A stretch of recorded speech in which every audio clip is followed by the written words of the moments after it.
Make sure that this thing is on properly. Hello! Welcome to the Ghost Pepper Lollipop, where the takes are spicy, the host is sweet, and we engage multiple things can be true at the same time and often are. I am dropping the YouTube live link into the purple team and the green team chat. That way we can find out if it is effective, because I have had a couple of issues lately. Welcome in! It is Sunday, and I am feeling rather irreverent. I believe the Christian God is evil. Do you agree? Do you disagree? Do you want to tell me about it? Well, if you do, that can be possible. You can do that. Here is how. There's a phone number right there on the screen. 720-927-6768, extension 800. I don't know why there's an extension. If I got to choose the number, it would be much more irreverent. However, Zoom chose the number. Hey, if somebody can figure out how to tell me how to do that, I would like to change it. To the snarky number. Some of you know what the snarky number is.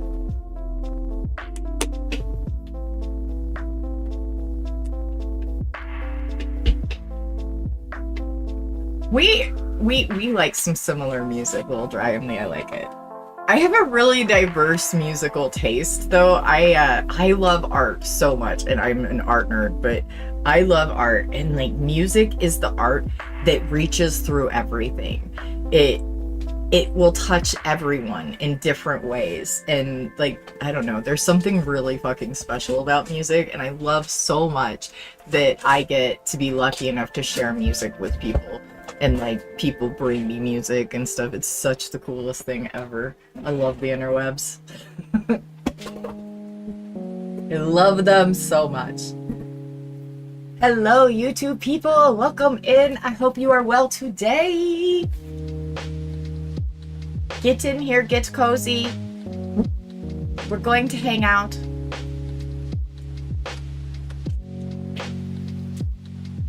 We were just doing some nerdery and learning about the looks maxing crowd a little bit, and it's pretty depressing over there. It's pretty sad. It's at least as sad as I thought it was last time. Maybe a little more so.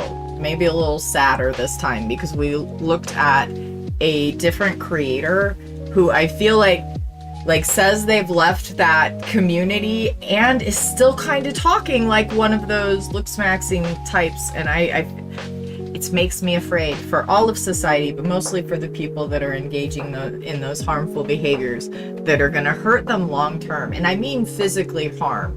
Like, it is painful. Arthritis is painful. I can tell you, because I have arthritis. It is painful. Young people, be kind to yourselves, your joints and things, because they fucking hurt later.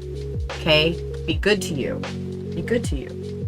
Don't treat you like a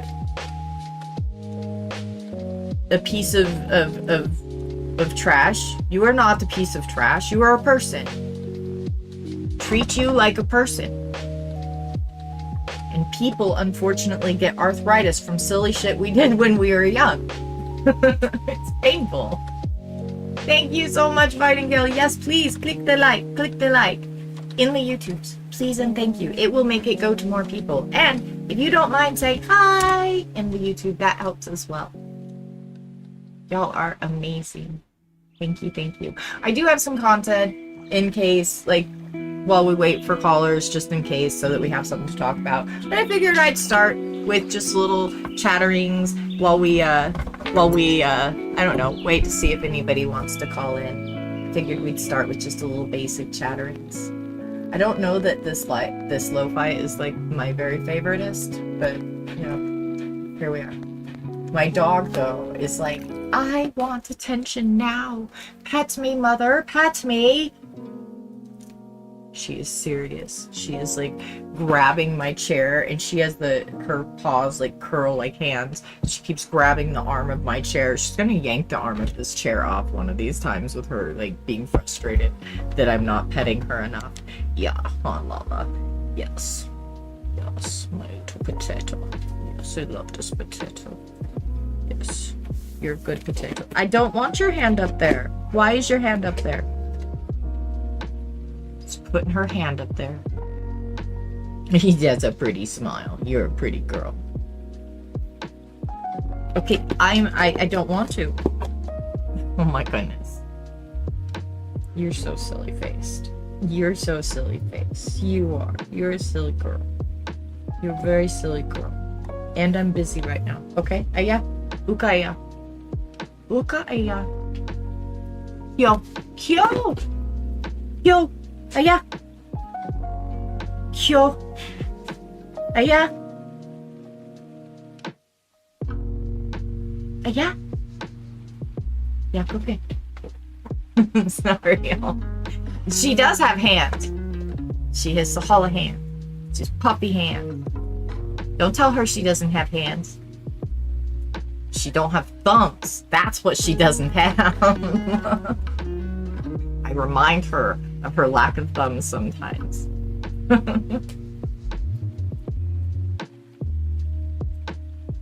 Yeah, no, she just has she has digging paws, and so she can curl them and like grab with them a little bit. She's a whole mess though. She's a silly girl. We love her. She gets a little unruly though when she really wants to be attended to, and so she will decide that I must. Sorry, y'all. That is that I don't know. Lo-fi is annoying me. Oh, there is no shame in having paws. I just tease her about her paws being hand-like because she curls them all the way around. I can tease her. She is a perfect puffin. Huh, aren't you a perfect puffin? Yeah, you are. Yeah, you are. We can't go all the way under there, my lovey. Oh, that's what you want. Okay. Yeah, I see. Here you go. Grab it. Get it. There you go. Good job. Oh, you want me to do... No. Okay, but you're gonna have to put it in my hand. No, I don't want to do that, though. Get the ball. Get your ball. There you go. Uh-oh. Now she has pushed it all the way under to where she can't get it. Excuse me. Ah, yeah.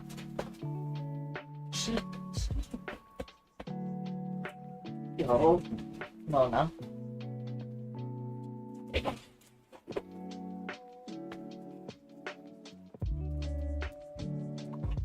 Ima. Ima. Ima, Ima. Ima. Ima, micia papecilia ci Ima. Ima. Sobuk sobeshvala Ima. She's like, no, pet me instead. She's a dingo. Is one of her dingo traits. I don't know. It's weird. But yep, she had it's wild. She can close them. Big ol' honkin' digging paws, huh? Huh. Yeah, she's an interesting dog. She's more potato-shaped than anything, that's because of eclampsia. Poor girl. Josh. Poor girl. Okay, I am done. I am done. Thank you. I am done. You are dirty and I am done. Sahalatali. Shatali. Uka aya. Yes, it was all a ploy for pets. It was all a ploy. To demand pets. Yes, she was engaging with the fact that I was very happy with the music, and she figured that means that pets can happen now. You are a happy human. Happy humans give pets. Let's go. And so that's what she was. That's where she was with it. Let me fix the screen real quick. Excuse me.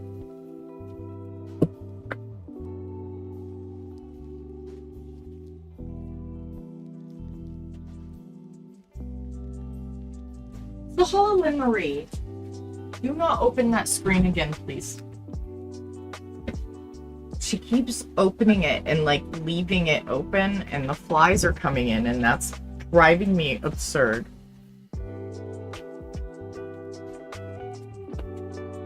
There you go. Good job.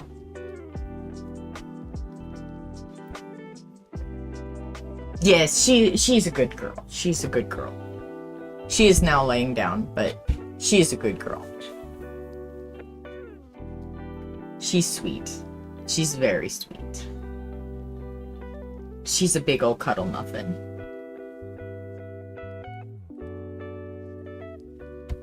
Alright. If you want to disagree with any of the topics on the screen and get the ball rolling, or to just discuss your issues with Christianity, you can call in 720-927-6768. We'll have a discussion. We'll have a conversation. We'll talk. I don't know why your screen is frozen.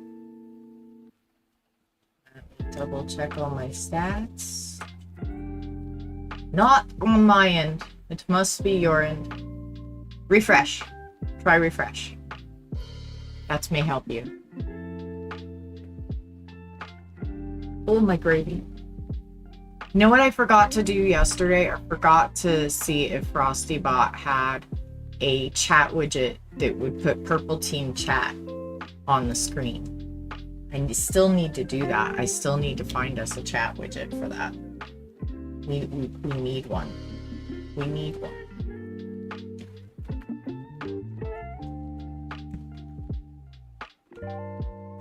A widget for OBS, please. Yes, please. I don't want Stream Elements. I don't like Zion Elements. I refuse to use Zion Elements. I will not. I will not. I'm like looking them up and they keep offering me Stream Elements. No! I will not. I will not.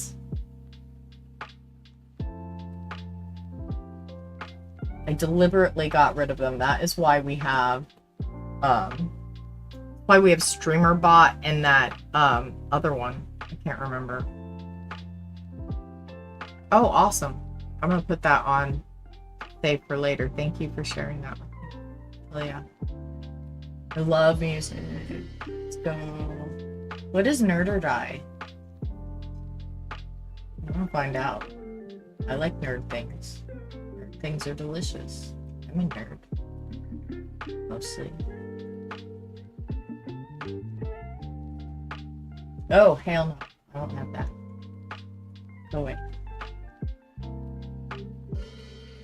No, I don't want stream elements. Alright. So. Here's the thing. I used to have one. And I have misplaced it. And I cannot remember what it is called. And so. I have to get it back. Ooh. Hang on. Let me see if this is like the one that I used to have.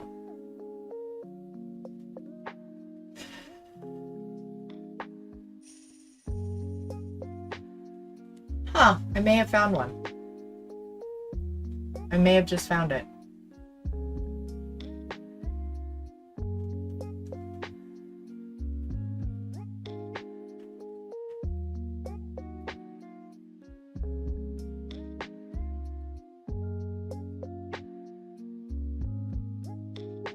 Really? Okay, hang on. I think I found one. We'll see. We shall see. I will be happy if I did.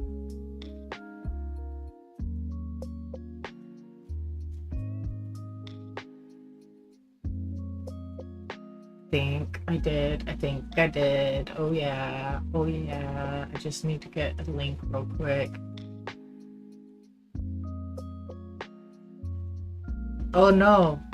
Purple team. Purple team, the ass is incoming. It is incoming ass. If you don't want any ass, you have to go over to the green team. They're flat in the back. Nothing going on over there. Pancake all the way. Now, that is one way. Or, if you want to sub up, you can get some sort of special thing from Crunchyroll. Or you can just go and watch ass, and we love you for that as well. So, those are your options. If you don't mind ass, well, the ass is incoming. There's nothing we can do about it. It's coming in either way.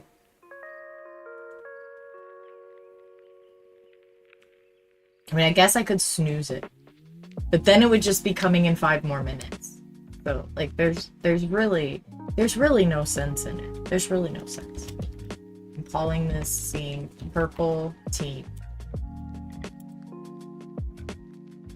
And then I'm going to make a chat thing, and then everybody will be able to see the most glorious of purple teams. It will be beautiful. We love this for us. If it shows up. If it shows up. I'm not fucking seeing it yet, but... Alright, let's see. Hopefully this works.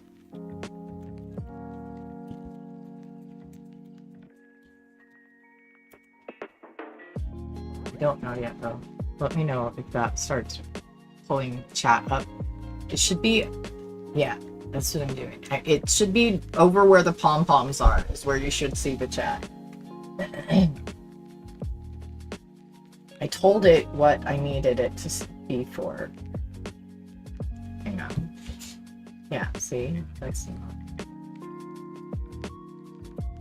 Hang on, let me do it again. Let me redo the link real quick.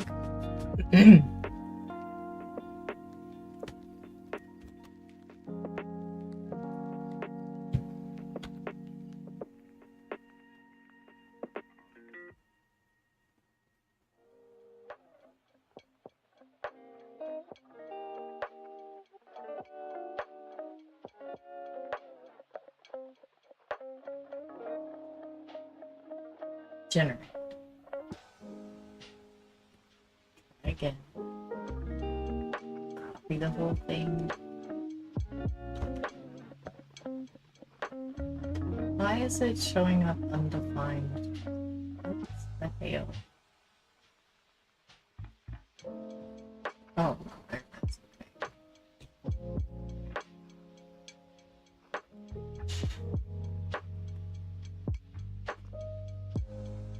Well, it should be showing up, right?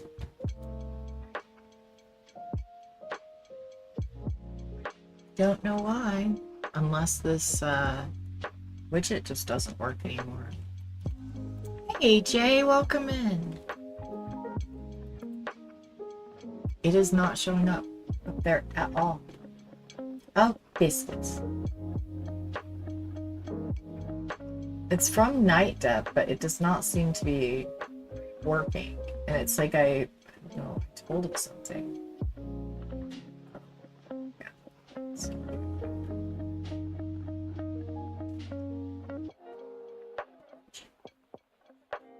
That is wild.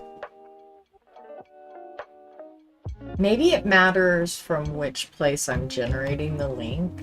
Maybe if I generate the link from the browser that the Twitch is on, maybe that will make it work. It's really weird when these don't like work right off. It drives me a little absurd, I'm not even gonna lie. Do I have the right? Yes. So, channel. Do I need to put the whole link? I shouldn't have to put the whole link. Fuck it, I'm gonna put the whole link. I'm gonna try the whole link this time. Maybe that's what I'm doing. I was just putting my handle, but maybe I need the whole... Maybe I need the whole link.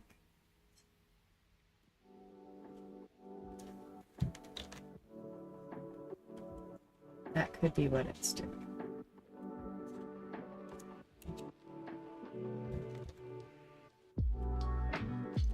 Alright, let's try this again.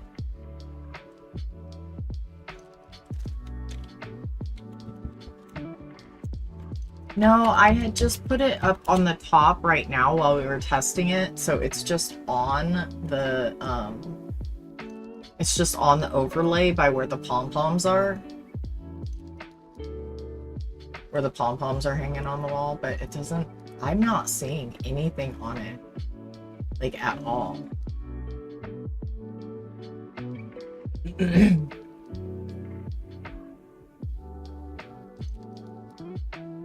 Oh, that's a mood, Little Dryly. I used to download really hard songs and work out to them when I was raging out. That's when I used to like to work out, is when I was raging out. Just a browser source. It is not working though, from the night dev.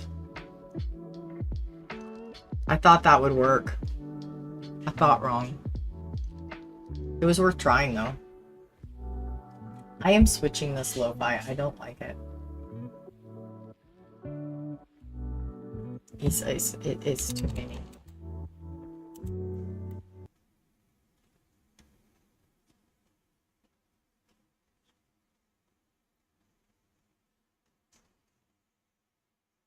Try this one.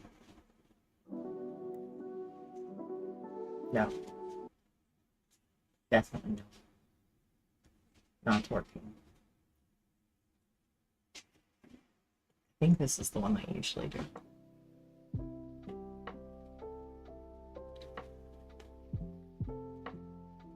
Oh, nice.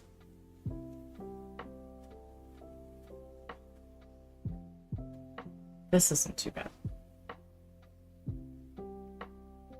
If you disagree with the prompts, if you want to discuss religion and why this Christian Sky Daddy is not evil, 720-927-678 or 6768 extension 800 678. Oh my gravy.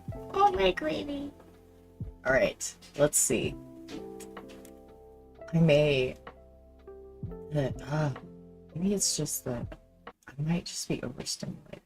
You just turn the Wi-Fi, the lo-fi off for a moment and see if I'm just overstimulated, because that could be it.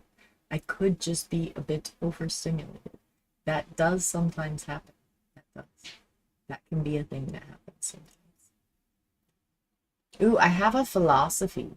We could watch a philosophy really quick. It's a very quick philosophy. It could instill discussion. Let me put, I think I have the ability on here. Later, I will have to figure out this widget thing. It's really annoying that that didn't work. I thought that that would work. However, I thought wrong. Here we are, with me thinking wrong.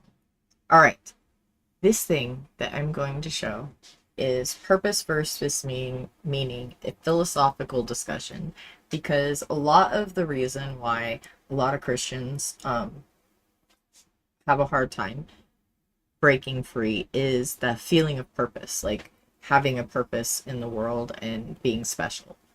And so let's look at what Recovering from Religion says about purpose versus meaning, a philosophical distinction. Also, this is a great organization. They understand how painful it is to unpack these patriarchal faiths and how hard that can be for people. And so they work very hard to staff people 24 hours a day whenever they can and have these discussions and keep things open for people. And I thought this was a really good one, so I wanted to share it with y'all. I put the link in the chats.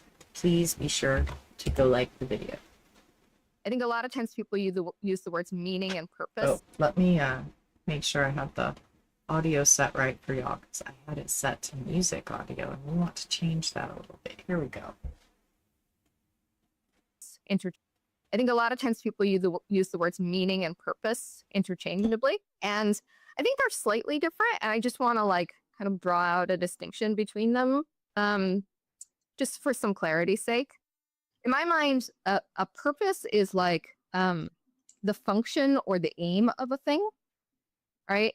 And the meaning is the actions in relationship to that function or purpose.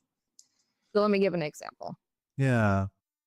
I'm trying to think in like a wrench or a car or something like that. But what example you got?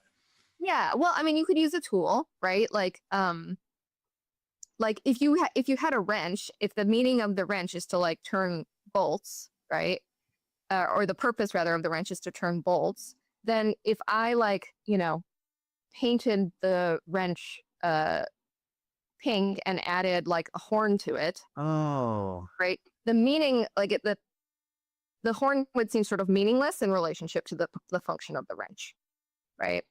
so it's the purpose is the sort of the use of it, but the meaning is kind of what we apply to it. Is that what you're saying?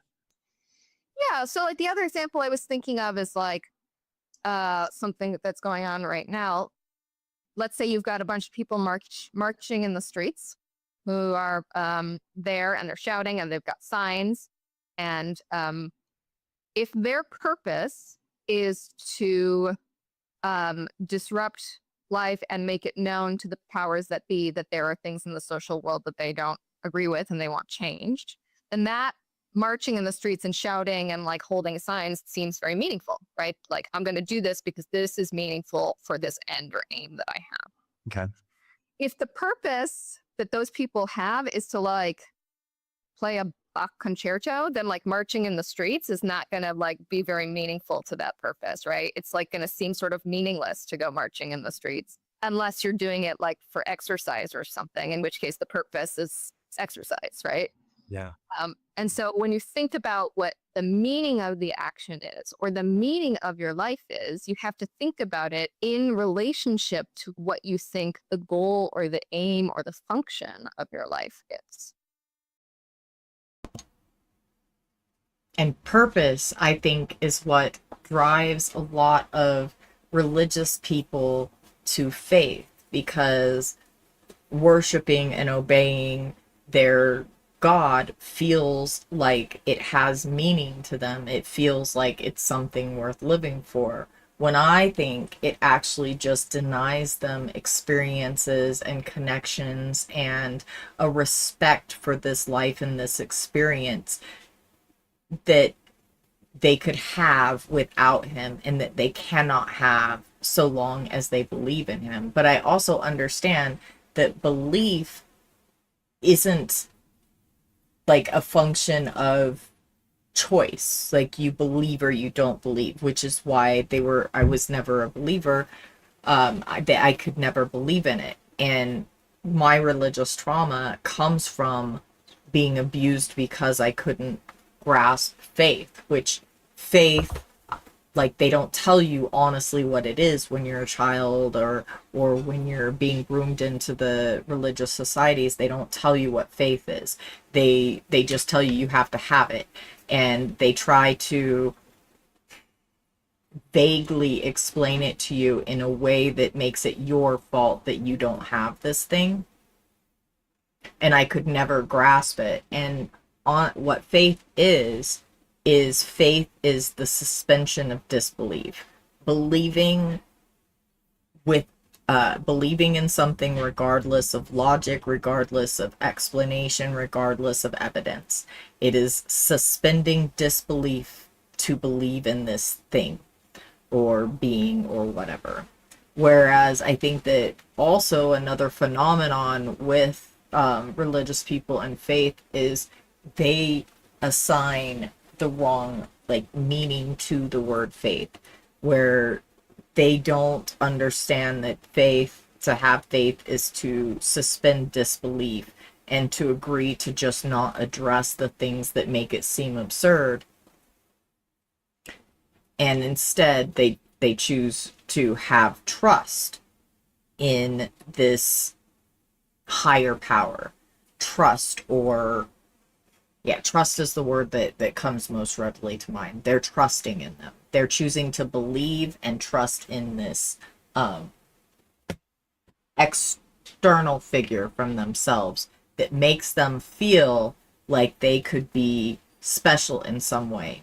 The thing that I find really twisted and weird about how the Christian faith does that is that at the same time that they're telling their believers that you're special and you have like this special experience and blah blah blah blah blah. They're telling you you're a piece of shit. You're filth. You came into this world as a nasty piece of filth that is always fucking up, and God hates you. God fucking hates you because you're such a nasty piece of filth that's always messing up. You'll never be good enough. And that's what the faith is continuously telling them over and over and over and over all of their lives. A reason to believe without the presence of evidence. Very well worded. Thank you for that. And I like what you said over here as well. If God can't cure childhood cancer, then he's not all powerful. And if God won't cure childhood cancer, then he's not all good. I agree. I actually think he's evil because he created childhood cancer. He made it. He was pissed at people for not obeying. And let's be real, that's what their origin story says. It doesn't say anything about free will. It doesn't say anything about Eve doing anything actually wrong that would hurt anybody or anything. She disobeyed. She had no understanding of what good and evil was because she had no knowledge until she ate from the tree. So she had no understanding of why it would be bad or how it would be bad. And no harm was done to anyone through her doing that. The only harm that was done was a narcissistic injury to Glob. Glob really hated it that Eve disobeyed him and failed to do as he said and have faith that he was telling the truth. Which he lied. He lied to Eve. He lied to Adam. Told them that they would die the day they ate that apple. And they didn't. They didn't die that day. They didn't die that day. They just started being abused openly by the person that was supposed to love and protect them. The person that created a world of awful and horror because he wanted to punish them. Because he wants to punish us. He could just forgive us. He didn't have to torture rape a child and then torture her son to death to forgive us. Like that's not something he needed to do. He could just say he forgives us. He could just forgive. He could just be like, no, yeah, I made you with some flaws. That's my bad. I love you anyway, you little shits. And that could be what it is. That could just be what it is. But no. You disobey him, and he hates you forever, and he hates your offspring, and their offspring, and their offspring's offspring. And if one of those offspring's offspring don't believe in him, and worship him, and fluff his ego just right, he's gonna burn them in a pit for all eternity. Because he's vengeful, and hateful, and evil.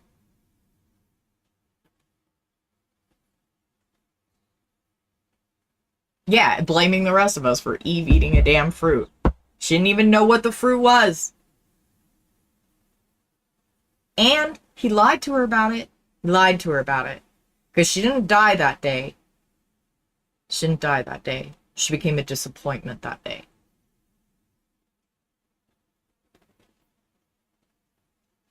And that's really the thing that all of the Sky Daddy believers and the patriarchs really love to wield. They love to wield their disappointment, their shame in you not being obedient, all while they gaslight you and tell you that you have free will. Anybody want to make that make sense? Anybody want to call it? I don't see anybody calling in. I don't see anybody wanting to make that make sense. I would really love for that to make sense. It does not make sense to me. I mean, maybe I'm just that autistic. Maybe I'm just that autistic, but it doesn't make up sense. It doesn't make a lick of sense to me. Not a lick of sense. How was Eve supposed to understand that she would curse and relegate every one of her descendants to a life of torture and abuse? How was she supposed to know that when she had no knowledge of good and evil? How was she supposed to have an understanding? And he lied to her. She didn't die the day she ate the apple. He just started calling her a disappointment and other awful things.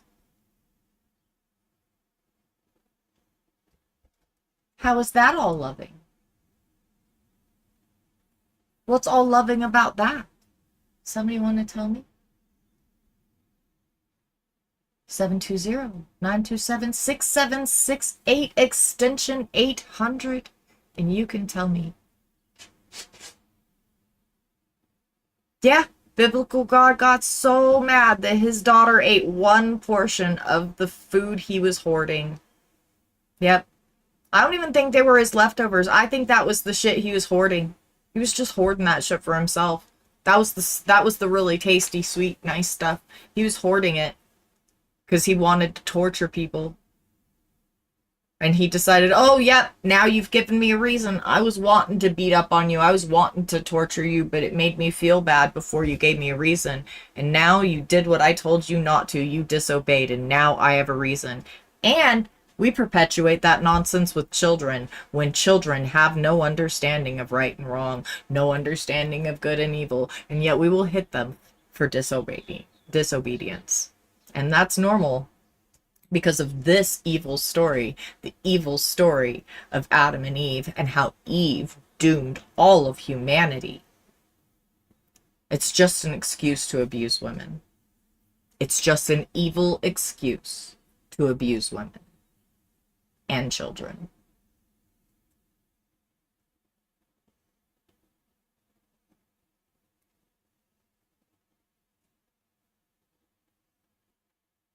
Well, Little Dragonly, that's because it's a projection, because they're the ones that kept others as slaves. The Bible is who advocates for slaves. Sky Daddy is who advocates for enslavement. And he told them that they could enslave anybody not like them, which is why they thought it was okay to go to the country of Africa and round up people and bring them here to the continent of America and enslave them and say that their sky daddy said they could in Leviticus. In fact, he gave them instructions on how to not only enslave them, but pass them down generation to generation as property. Sky Daddy is the original objectifier. And they're supposedly all his children. All humans are his children. And yet somehow he has favorites. Some of them are allowed to enslave others of them. Some of them are allowed to rape and abuse others of them. He gets off on that. Sky Daddy is hungry for blood. He thirsts for it. He needs it.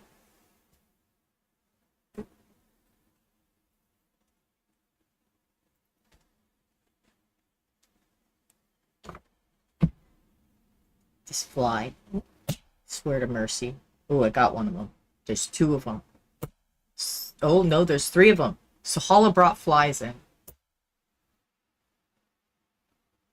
Oh, my goodness. Oh, it's because she's got the screen door open again. Holy gravy. I'll be right back. 2 seconds. Let me close this ding-dang screen. Ram it, Sahala. You've got it. You've got it. I'm gonna put you in the house so you stop opening the screen. Or you gotta stay put and stop opening the screen. Please.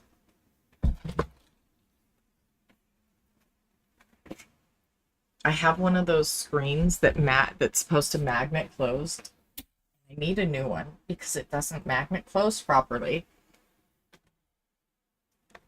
And the flies are obnoxious.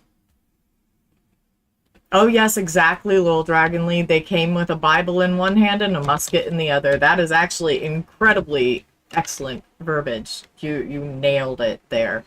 I'm so sorry, y'all. The coffee is doing coffee things with my bladder, and so I'm going to put us on a quick moment. I'm going to put us on a little bit of this lo-fi because I'm not allowed to play real music right now currently. So I'm gonna put us on this lo-fi. I mean, it's real music. That was divisive. I shouldn't have said that way. My bad. I'm gonna put this on this beautiful lo-fi, and I will be right back in these brief moments.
Thank you for your patience. I have returned. I have returned.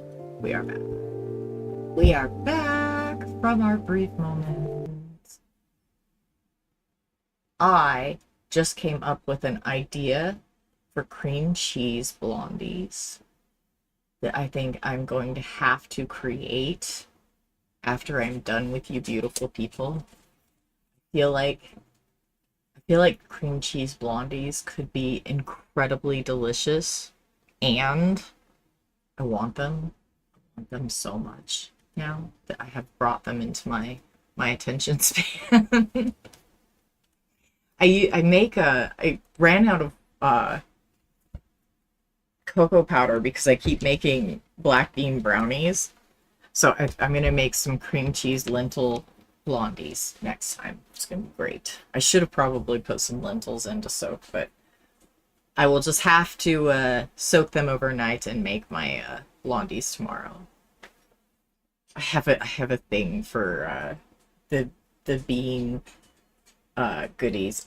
I should have probably made some lentil spice cookies, which are one of my favorite things, are lentil spice cookies. But instead today I made granola. Ooh, hell yeah. There you go. Yummy. I'm not I am not huge on matcha, but I don't really like tea. I am definitely a coffee. I prefer the flavor of coffee to tea all day. In fact, I have I have an addiction to coffee. It's a problem. But yeah, I'm not big on matcha because it tastes like tea, and I'm just not a tea. You're either a tea or not a tea, and I am not a tea. I'm just not a tea. I do have content for us, since we have not received any call-ins. Though, if you would like to, if you'd like to discuss this topic with me, I'm here. I'm open to have a conversation. 720-927-6768, extension 800. Green tea doesn't have as much flavor. You go from like that really robust flavor of coffee to tea, and it's just disappointing. It's just disappointing. I think it's the strong flavor. It's the strong flavor. It's when I go to like tea, I don't know. Maybe it is the tea tannins. I like the strong, bitter, chocolatey coffee flavor. And I don't know what it is about the tea flavor. It just doesn't do it for me. And it's funny because I grew up like with sweet tea and stuff always in the house, but I've just never been a tea.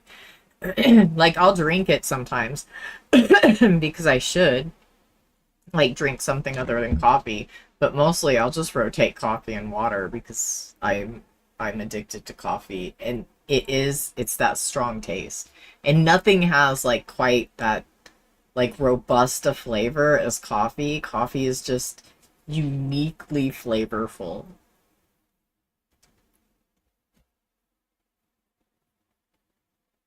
But I drink too much coffee. It's a problem.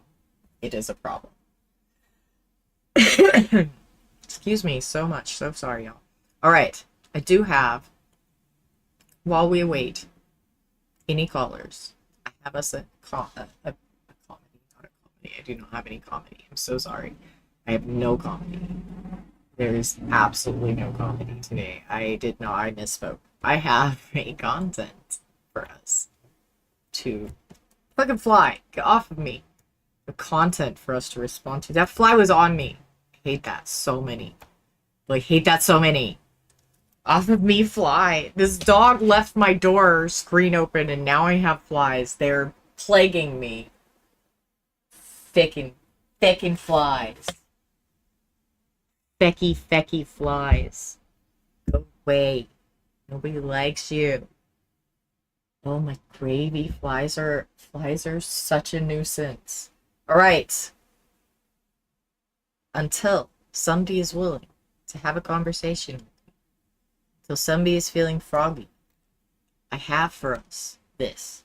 Unless Unless somebody wants to come in and describe one of the weirder religions. Like, I'm open to that as well. That was pretty good when Queer Sats came describing Mormonism for us. That was pretty great.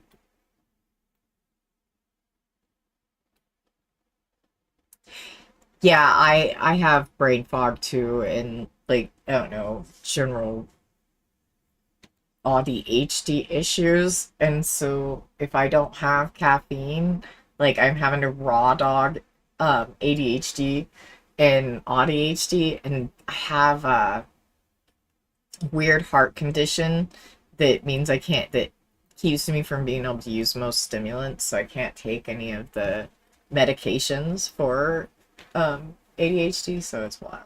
It's wild raw dog and ADHD out here in the world, y'all.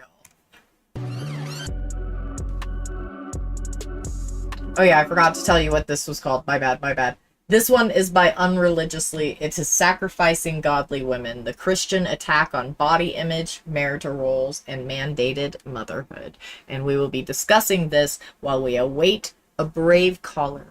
A brave caller that wants to disagree with one of my prompts. And call in to 720-927-6768, extension 800. Be brave.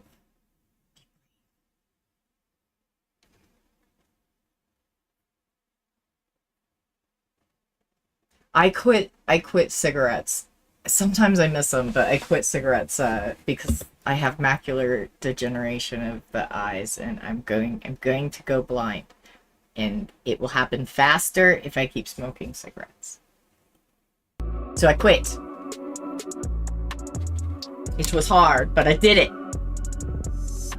It feels like God is teaching me about my gluttony issue every single day. Losing weight is part of your spiritual journey. I actually quit over a year ago. I quit April Fool's Day 2025. All right, let's do this. And let me tell you why. This is why prayers for weight loss actually work. I am down 27 pounds. Did I just hear her say prayers for weight loss actually work? I cannot. Oh dear gravy babies. Oh dear gravy babies. Since doing Fitness God's Way. And the craziest part is that's not even the biggest transformation I've experienced. So let's talk about what it looks like to do Fitness God's Way and how it's very different than how the world tells you to get in shape. So whether you eat or drink or whatever you do it for the glory of God. It might sound surprising, but the Bible has a lot of nuggets about how we should be going about our health. The thing about losing weight as a Christian woman is it's not. The Bible also has a lot of nuggets about why your husband's allowed to rape you and feed you abortificants and, sell you to other people and enslave people and sell your children. He says a lot of stuff about that too. As simple as just shedding Fucking physical cretins. weight, just getting on a diet or whatever. We go through so much healing, so much growth and development. Until somebody calls in to have a conversation, either to describe weird religion to us or to disagree with one of these prompts, we are watching Unreligiously's Sacrificing Godly Women, the Christian Attack on Body Image, Marital Roles, and Mandated Motherhood. Something cursed, in other words. We are watching something truly cursed. Well, something discussing truly cursed things. Either way, that is what we are watching. Well, encourage somebody to call in and have a discussion with me, and we could just be having a cursed discussion instead. I mean, that's where we're at. That's where we're at. They either call in and discuss this cursed shit with me, or we watch the cursed shit and I discuss the cursed shit while we wait for the thing to ring. That's how it be. That's how. I'm sorry, it's just how. So much of our identity being secured in Christ throughout that process, and that's why it looks a bit.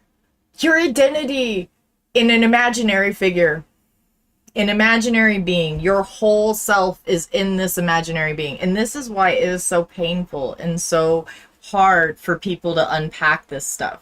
They tell them that they're not allowed to be people. They're not allowed to be whole in themselves. They're only whole if they're properly stroking Sky Daddy's ego, which is distinctly phallus shaped, y'all. It's really, really, really dick shaped. I didn't know if y'all knew that. Glob's ego is dick shaped. In case you didn't know, I figure public service announcement. Glob's ego, very dick shaped. He wants everybody sucking it, stroking it, petting it, and etc. No, I have not. I don't think I have, Deirdre. I would be willing to take it, though. I do love Monty's work. She does good stuff.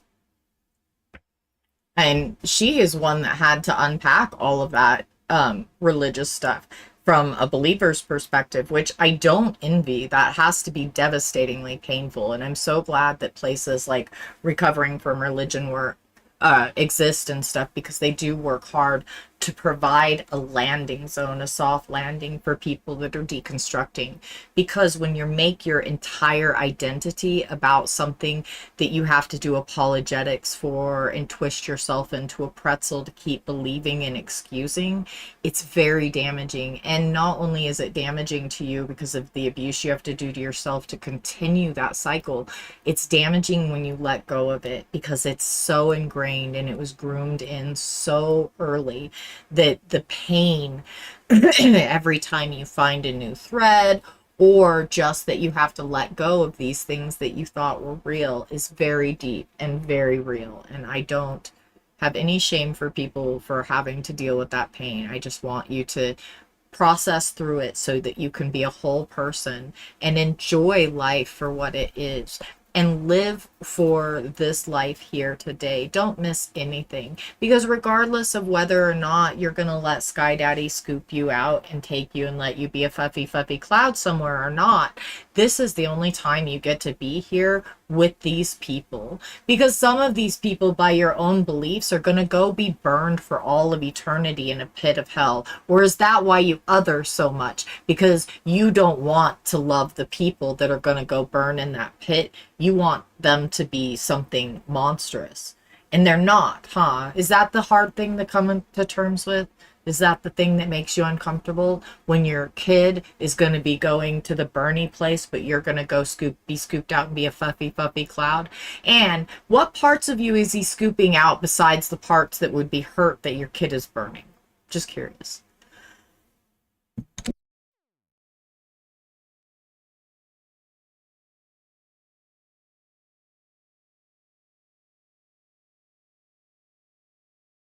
Oh, I mean, along with everything else about stroking Sky Daddy's ego is extremely narcissistic, Little Dragonly. But yes, most definitely the thing about the angels singing nonstop and giving glory to God day and night, that is entirely and completely narcissistic. And Flying Hermaeus Mora's singing sounds like fucking nightmare fuel, okay? I mean, I like knowledge and stuff as much as the next guy, and I don't want a bunch of Hermaeus Morris flying fuckers in my presence all the time. That is fucking nightmare fuel. That's far too many eyes. I don't know why anything needs that many eyes, just for the starter. And also, why did Glob stop sending the Nightmare Hermaeus Mora guys to talk to us and tell us he exists? Why did he just give up? Because to me, I think that your Sky Daddy hates you now. I think that he just doesn't give a fuck anymore. I mean, he used to give a fuck enough to drown you and start fresh. He used to give a fuck enough to, you know, do something like Sodom and Gomorrah and stuff. You know, he used to care. Does he just not care anymore? Is that why he doesn't want people to really believe in him anymore? Is that why he doesn't prove himself? Or, and here's an important one. Did y'all institutionalize or deport Jeebus? Like, did Jesus come back and y'all just didn't believe it was him, and did you put him in a hospital, or did you put him in a concentration camp? Is Jesus in one of the ICE camps right now? Is that what y'all did with him?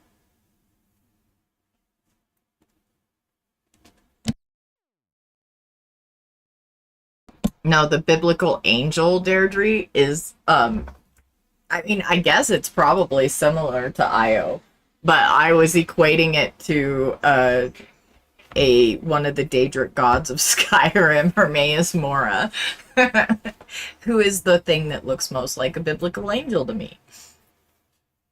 So no, I was actually being quite sarcastic. And yes, probably the angels are probably based on Io. Probably. That is probably where they come from. I'm not sure though. We could look it up. We could nerd out maybe. Maybe next week we can nerd out on that. Maybe I'll look that up for next Sunday's irreverent discussion. Discussions with the heathen. Maybe that's what I should call it. I don't know. I'm just being sarcastic now. Sarcasm for the sake of sarcasm. And because I had... Yeah, sarcasm for the sake of sarcasm is my first language. That's what my mother told me. It used to annoy the hell out of her. She looked at me one day and said, "Why are you like this?" And I looked at her and said, "Have you met you?" Yes, discussions with the heathens. That is pretty fantastic. Maybe that is what we should call it. I was trying to get Twitch chat on the screen, but I failed. The widget failed. I mean, I put it on there, but the widget failed. It is failing us. Anyway, what are these Christian women saying? Because it sounds incredibly self-abusive. Let's get back to it. It's different for us than it does for the world. You might need deliverance from gluttony, and nobody really wants to say that out loud. In Christian circles, we all Deliverance from gluttony, and nobody wants to say that out loud. I mean, we need delivery from consumerism. Is that the same thing? Need delivery from capitalism. Is that the same thing? I feel like you're on the edge of something, ma'am. I feel like you're skirting at the edge of something and you're so close to getting it. Oh yes, Little Dragonly, that was wild. Yes.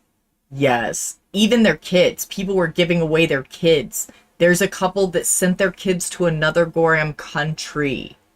Yes. Yes. That was deeply... That's one of the small ways that this faith is so damaging and so harmful to people. Like, they literally thought that they were going to be raptured, and they thought that their children wouldn't be. Some of these people literally thought that their children would not be going with them and gave their children away. That should upset you. That people literally believe so hard in this that they are virtuous, that they're going, their children, they're innocent children that have no experience really of the world other than what they have been given by those very parents, gave up on them, sent them away because they thought Glob was going to take them away. Yes, those are definitely the people that need treatment. And unfortunately, our society pats them on the head and enables them a lot of the time. And one of the worst, hardest, saddest facts about that kind of psychosis, that kind of religious psychosis, is that it produces brain chemicals, these toxic brain chemicals, and their brain starts swimming in that. And the longer you enable them and pat them on the head and tell them, "Oh, da-da-da-da-da, you're okay, yeah, you're right," the longer you do that, the longer they swim in those brain chemicals, and the more permanent damage it does. And some of them can never come back. Yeah, there are a lot of people that literally upended their lives. It's incredibly sad. It's horrific, actually, Little Dragonly. And especially the ones that gave their kids away and such. Like, there are people that took their kids to foster care. I read about a couple that sent their kids to another fucking country. Like, it is deeply problematic. Deeply problematic. And it's because of this incredibly damaging religion and how normalized it is for this religion to tell people that they are nothing, that they are filth beneath Glob's shoes, that they are worthless. Their lives are worthless unless they give their entire lives to Glob. Unless you stroke Glob's ego your whole life, you are filth and you will be burned for eternity. And if you don't believe in him, which is something that you actually can't control, you can't control whether you believe in something or not. If you don't believe in him, you will be burned for all eternity as well. And if you don't believe in the right version, there are over 40,000 versions of Christianity alone. But if you don't worship, if you are not lucky enough to be told about the right one and believe in the right version, you will be burned for all eternity. But which one is the right one? Because every one of them think their version is the right one. Let's see what Monty has to say. My biggest regret is how many years of my 20s I lost by hating myself so much because I wasn't skinny enough. If I just lose 5 more pounds, I'll be worthy. I'll be worthy of good things. I'll be worthy of love. I'll be worthy of success as long as I'm skinny enough. Not just growing up in the culture with phrases like this and seeing these rail thin women. Like when we see... Oh gods, this just hit how hard what we were discussing earlier during Nerdery with the looks maxing epidemic. This is how it began, with nothing tastes as good as skinny feels. Those commercials with a starved animal where its ribs are popping out, and we say, oh my God, I want to feed it, I want to rescue it. How could someone do... Why is it okay if it's a woman? Starved? Malnourished, Yes. Self-policing. Take up less space. Take up less physical space. Get a little frailer. Yep. Then you'll be beautiful. And I was so convinced that that was literally next to godliness, because not only being brought up in that culture, but I was also brought up religiously to believe that my body wasn't mine. It belonged to some future husband I was going to meet who Boom. I had. This is my new... And she's not allowed to be joyful in her body or pleasure in her body or anything because it belongs to somebody else. That is what she is told from the time she is born. House, by the way. And I wasted my 20s killing myself over 5 extra pounds because I thought I wasn't good enough, even though I rebuilt my life when I lost it. I built a 6-figure business. I was killing it. I was like top in my career in my city. I was doing all these things. I was chasing my dreams. I released an album. I did all these things, so convinced that my body was the only thing that mattered. And it was the least important thing. I missed out on so much. Couldn't wear the crop top because I'm not skinny enough. And I refuse to let that get passed down to women who are younger than I am. And I have been all over the map. I grew up overweight. I lost 90 pounds. I fell into anorexia because I was so afraid to gain a pound. I have been jacked. I have been cinched. And now recovering from an injury, I'm somewhere in between. And let me tell you something. Yes, I'm going to exercise. I want to feel good. I want to move well. I want to be inconvenient to kidnap. I want to be difficult to abuse. Let's go. I'm going to be fragile like a bomb. Let's go. Right? Yes. I don't try to fit into clothes anymore. Clothes have to fit Let's me. go. I'm wearing you, not the other way around. Yes. What I want young women to know is that you have so much life, and all the shit people say to you in high school or what you think in your 20s is not gonna matter. It's not gonna wear the thing. I talked a grandmother into buying a purple pair of boots once. Laugh like nobody is in the room to give a fuck. And if somebody says they give a fuck, laugh fucking harder. Because wear it, why not? It's your body. So many of us were raised as if our body is some kind of performance piece for the public or some kind of sacrificial lamb for a man. It is neither. It's yours. Dress it how you like. Give it some wall art if you want to. But ultimately, it's yours. It's the least interesting thing about you. But when you choose yourself, everything gets more interesting. That is fucking true. When you choose you and you choose to like take part in the things that might be different or other, or take part in the things that are uniquely you, everything becomes more interesting. Everything and everyone. When you're looking for good things, you find good things. When you're looking for interesting things, you find interesting things. When you are looking to be upset, to be angry, you find upset and anger. When you are looking to be disappointed and pissed off, you find disappointment and pissed off. You set the mood.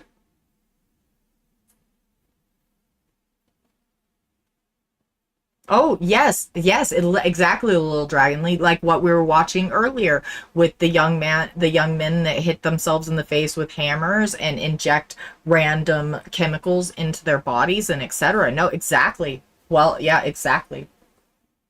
All right.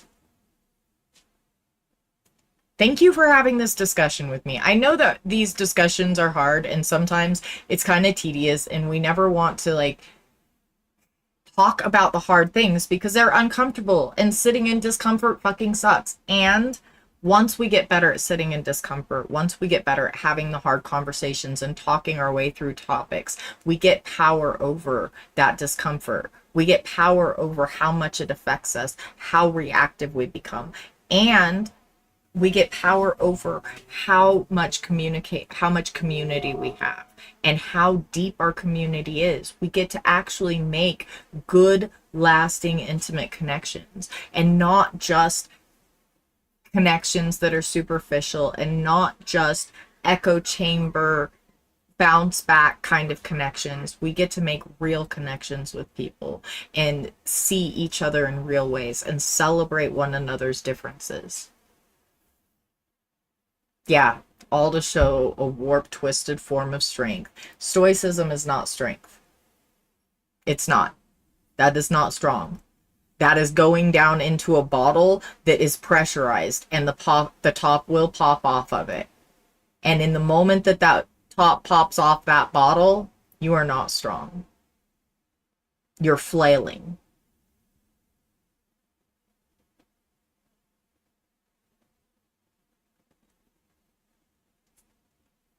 No, exactly. Cam, that is such an amazing point, because what they're doing essentially is they're looking for gender affirming care. He wants to have gender euphoria. Clavicular wants to have body euphoria. And he never can get body euphoria because he's told himself he's never good enough. He's never enough. He's never enough. He's never good enough. And so long as those people keep telling themselves that, they will believe themselves. It's why I'm always saying to tell yourself 2 good things about you every time you say a bad thing about you. It's because you will believe you.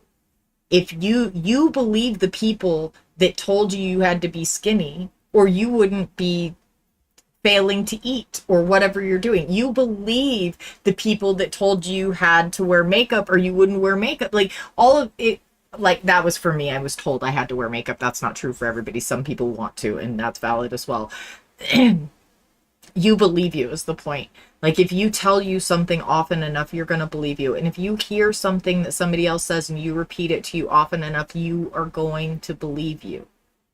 So tell yourself good things about you and make a good relationship with you. And when you have a good relationship with you, you will carry that forward into your relationships with others, and you deserve good relationships. So I'm getting ready to hire a wife. What I mean by that is an executive assistant who's going to run my house and my life in the background so that I have time to create. So that I have time to do all the other. I don't like the verbiage of hiring a wife. I mean, why don't you call it a housemaker or something? That verbiage is antiquated and patriarchal. I do not love that, Monty. I do not love that. Things that I need to do because I cannot, as one person, do it all.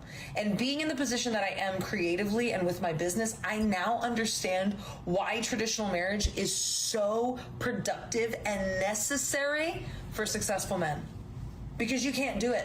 I was talking to a couple creators who own a media production company, and their husband and wife, who are great, and they're much bigger than I am. And they were saying, you have to have someone who's running the house and logistics behind you, and then whoever is the creative powerhouse needs to have the space to create. It's the only way it's gonna work. You can't do both. And they're fucking right.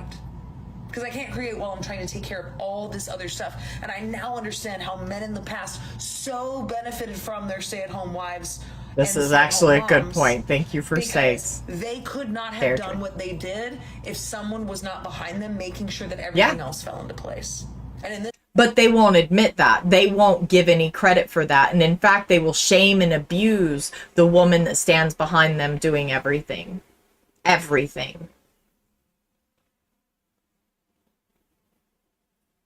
In this case, I'm just going to hire one, pay her really well, and treat her with love and respect. And then they'll fucking erase you.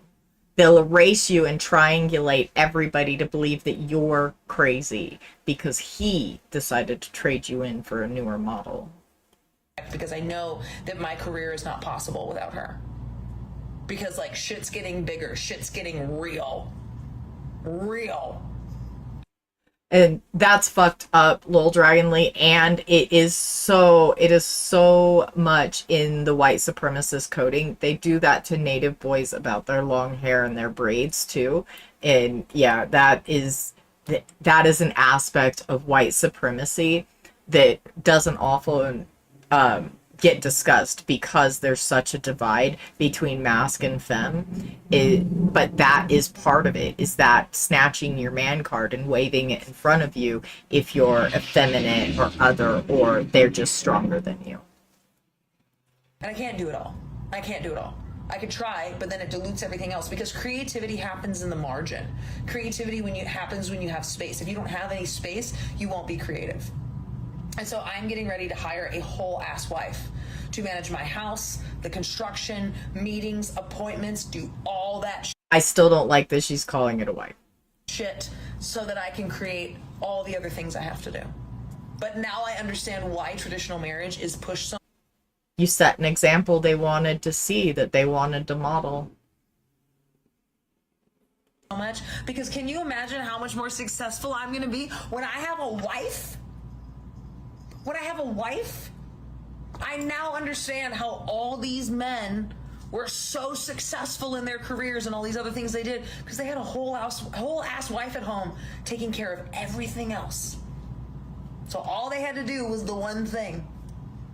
So yeah, I kind of don't disagree with you. Like, I understand, like, having a team, like, we should have like these community like teams and stuff, and like without T, I wouldn't be able to do the stuff that I do. So I get that, but I would never use that. That feels pejorative to me, and it feels like and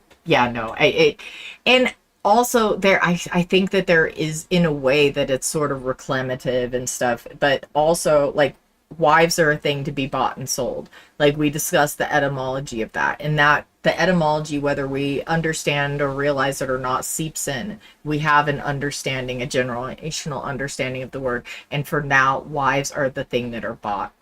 Brides are the thing that are tamed, and so I don't love using that verbiage. And like recognizing that the work of a wife is work, like it's real work. Like, I was a trad wife. It is hard. It is a lot of work, and you're abused for it. People tell you you're not enough, that you're not doing enough, and you managing a whole ass house and a whole ass somebody's whole ass life and children's lives and everything, and you're still just treated like you're nothing.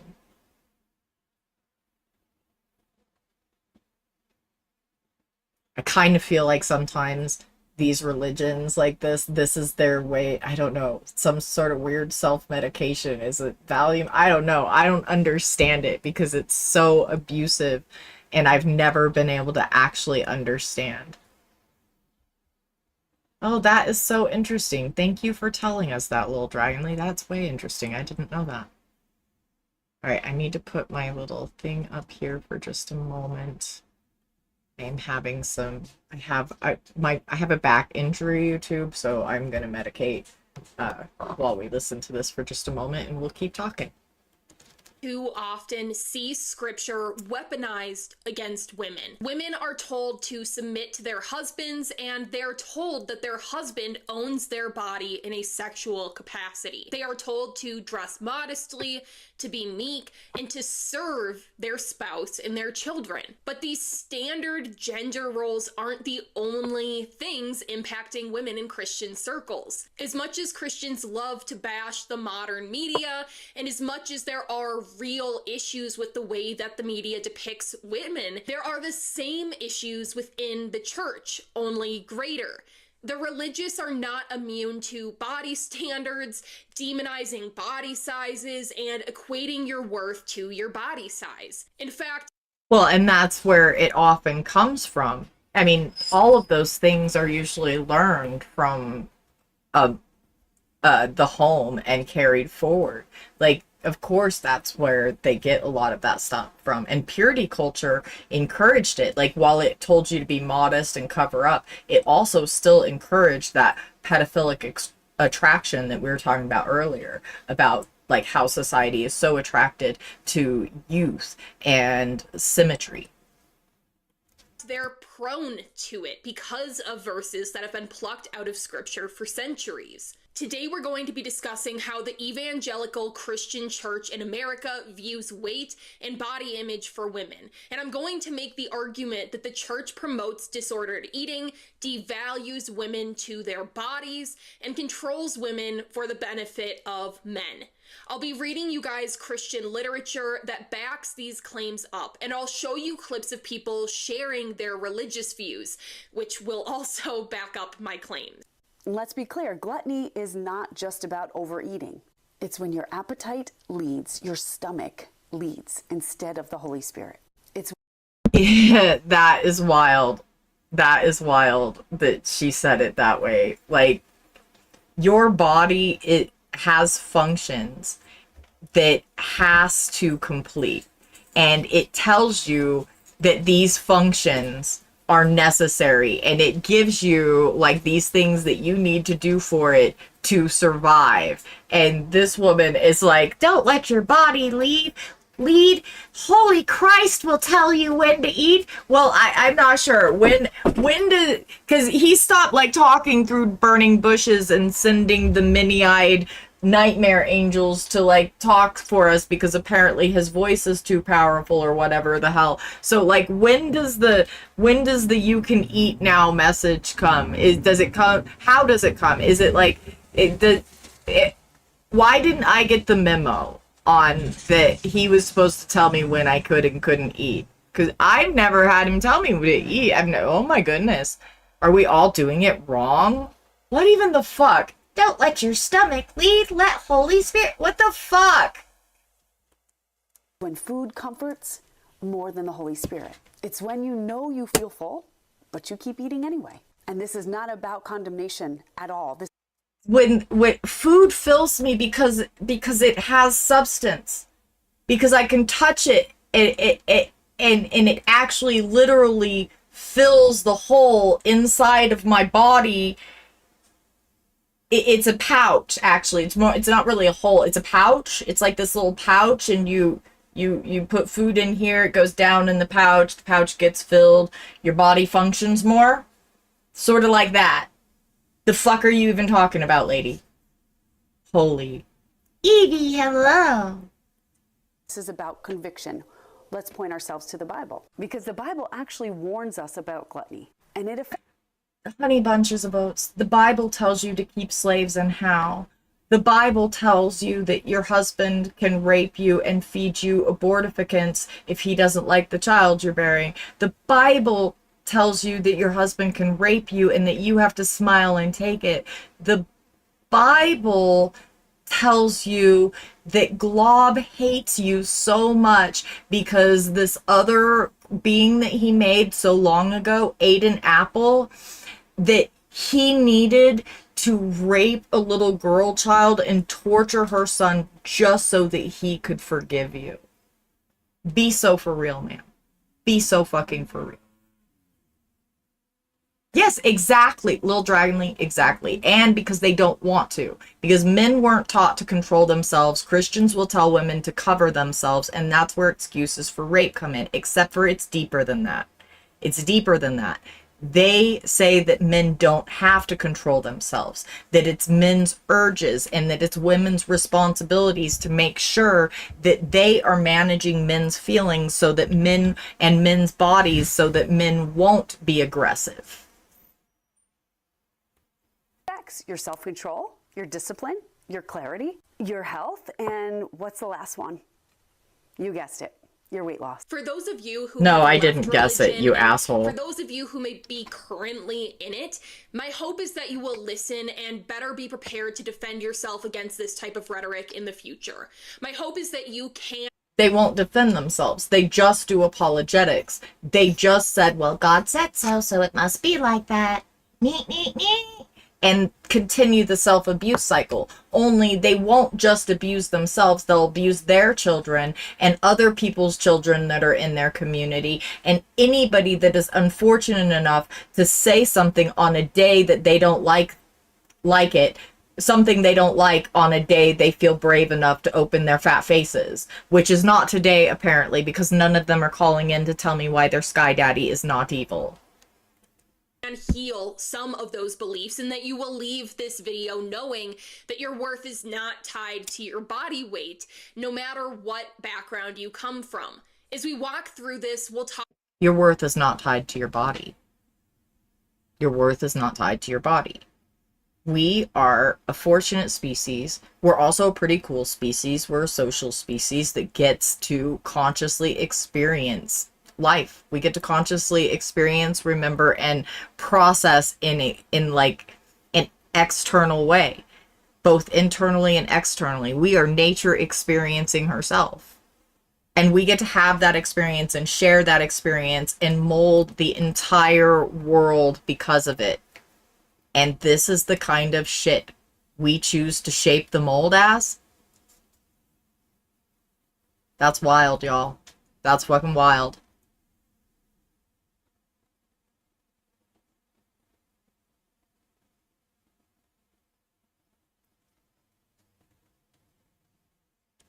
Talk about how women are often viewed as being born of service to men, and how they make a false equivalence between sex and love, and how women are supposed to view their bodies as a communal sacrifice. Christian woman, you're not just trying to lose weight. You are stepping into the woman that God called you to be. This isn't about shrinking your body. It's about showing up differently. It's about having the energy, the peace, and the confidence to walk in your purpose. Because the truth is, when you're exhausted, foggy, disconnected from your health, that's not just physical, it's spiritual. And when you take care of your body, you're not being vain, you're being obedient. You are stewarding the body that God entrusted you with. A Christian publication called Crosswalk had this to say. At least that one said the part that was important: obedient, because they don't care about free will. They don't care about love. They don't care about empathy. They don't care about people. They don't care about children. Christians do not care about anything except for obedience. And they all want to be obeyed the same as their God, because they believe that they are like him. They believe that they are made in the image of him and they are just as good as him. And so you should obey them too. And that is why they get so angry when you call out their glob, because their glob knows that there are other gods. He knows that. He says that. He even says they're real. He just says he wants to be the one you love most. And if you don't love him most, he's going to send you to a burning pit and torture you forever. And, oh, if you're born in the wrong place, he's going to send you to a burning pit. Oh, and if you were born to the wrong people, you get to go to the burning pit too.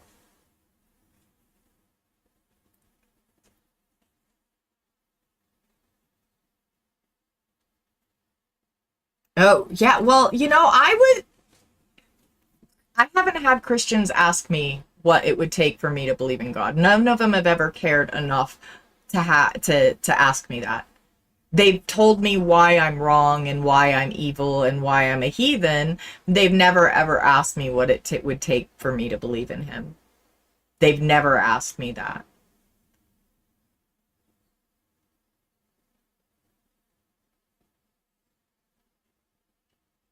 And, you know, it would take proof. Number one, it would take proof. But more than that, it's not so much as believe in. I loathe him. I think he's a fucking monster. And even if I believed he's real, I would think he's a fucking evil monster. And I wouldn't want him to think well of me, because fuck being thought well of by monsters. I was raised by a monster. By someone who abused me. And maybe that's why I was never able to believe in God. Maybe the fact that I lived such a physically abusive life where I knew there was nobody that gave a shit, let alone some imaginary bastard that never showed up when I begged him to make the hitting stop.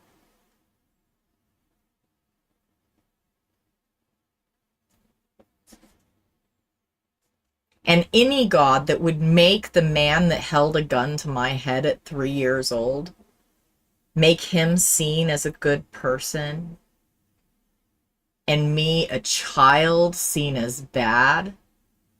Any God that would make that, because an all-knowing God did, if he is an all-knowing God, can suck an elf and fuck him in his goodwill, fuck him in his love.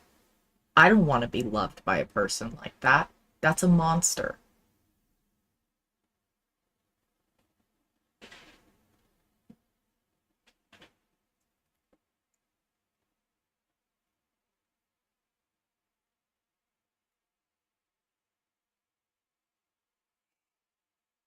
Well, I am glad that there are always people out there defending your right, and it's really disgusting that elderly white Christian women want to trash you for your long hair.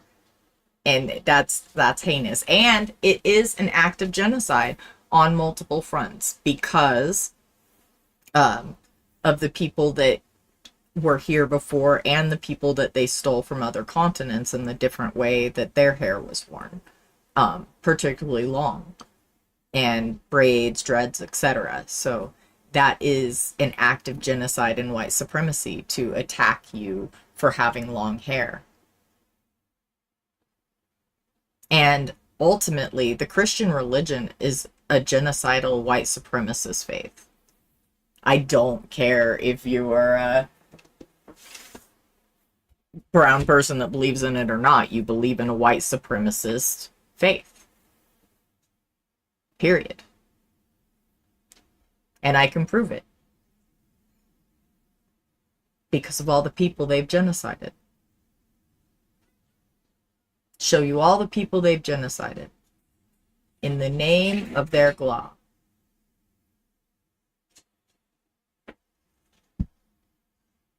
Back to it. About religious women in their readership. Women's appearance is a sensitive issue because from a man's perspective, a wife's effort to be beautiful for her husband. Oh, remember, if you want to call in, if you want to have a conversation, you want to discuss this with me, you can call in 720-927-6768 extension 800. We will pause this the moment the phone rings. Speaks of her care and respect for him and communicates her desire to be sexually attractive and available for him. Making a reasonable effort to care for and beautify herself is a demonstration of her devotion. In his view, a lack of effort in this regard demonstrates a lack of concern for him. Exactly. That is exactly it. And it is why men will become abusive with their wives and mock their looks and things when they're pregnant and things, because they feel entitled to her body. And when her body is changing and doing these other things and he's not as attracted to it, he becomes resentful and he lashes out. Myself have dressed up for a date before or intentionally tried to look nice for my fiance. These are not things that are mandated by my religious worldview. These are things that are not self-sacrificial, and they're not a service that I provide for my spouse, my future spouse. Your looks do matter in your marriage. If you've been telling yourself otherwise, you are just feeding yourself a lie. Men are visual creatures, and your looks matter more to him. No, you perpetuating the nonsense that men are visual creatures makes them keep telling themselves that bullshit and excuse when they abuse people. You, ma'am, are the problem. Shut up. Then his looks matter to you. It's not that he has the right to just let himself go, but women are more motivated by how they're being treated. If their husband is treating them really well and treating them with love, that the looks are not as important to us. They still obviously have value, but men are motivated by your looks. They are. She just lied. Women get uninterested in their husbands when their husbands start weaponizing incompetence and it starts feeling like fucking a child. that is when women stop wanting to sleep with their husbands. And for women, looks aren't as important. You can be interesting looking, and that will hold a woman's interest if you are genuine, if you are available emotionally, if you are as vulnerable with her as she is with you. If you are a partner, it doesn't matter. You can just be interesting looking, or you can, and she won't care, so long as you are genuine. And the absurdity of listening to these right-wing people and these pick-me women who are just perpetuating this evil umbrella of awful is so disconcerting. Somebody please call in. Tell me something weird about religion. Tell me why you believe. Let's have a discussion. 720-927-6768, extension 800. Our visual, it is important to your marriage that you keep yourself together. While a marital partner ideally is receptive to your flirtation or you trying to, look beautiful for them, or White supremacists are just mad because long hair don't care. try to look attractive for them. If you know, you know. If you don't, go look up Snotty Nose Res Kids and come back later. It shouldn't be demanded, and it certainly shouldn't be required on a spiritual level. To say that these things communicate her desire for him and are a demonstration of her devotion, it sets women up to fail when they go through busy periods. It sounds nice on the face of it, and Christian women everywhere have heard these sermons before. You yourself may have sat in the pews nodding your head as you tried to impress upon your memory that your marital role is your ministry. That you're often also told that your marital role as a woman is to be a body that he gets to dip his wick in. Like, that is one of the things that I was often told. Like, I was told that when he gave me diseases and stuff, that it was my fault because I wasn't satisfying him enough, and I wasn't doing it right. And like, I had severe endometriosis and things that caused a lot of pain and stuff. And like, it's heinous to be an object, and men don't want to be an object, and yet they have no problem treating women like objects, but that's because they see us as objects. And that's because of this faith.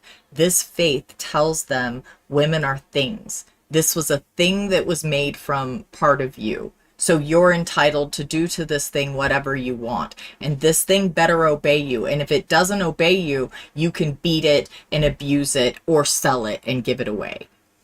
It's absolutely heinous. Yet, and yeah, men have do tell young girls the same disgusting thing. That is true, Lil Dragon Lee. And like, when the first time I was sexually assaulted by a grown man, he wasn't a stranger, but he was an acquaintance. So he was somebody that was known and not like explicitly trusted, but enough that it wasn't hard for him. And the day that he did it, we were at an apartment complex, and there were two grown men sitting on a set of stairs, and he grabbed me and pushed me into that place, that apartment, and they knew what he was going to do. They knew. And they just watched. They just let him. And then they told me all of the reasons it was my fault. When I tried to blow up his car, and how I better make sure it's not parked next to theirs next time.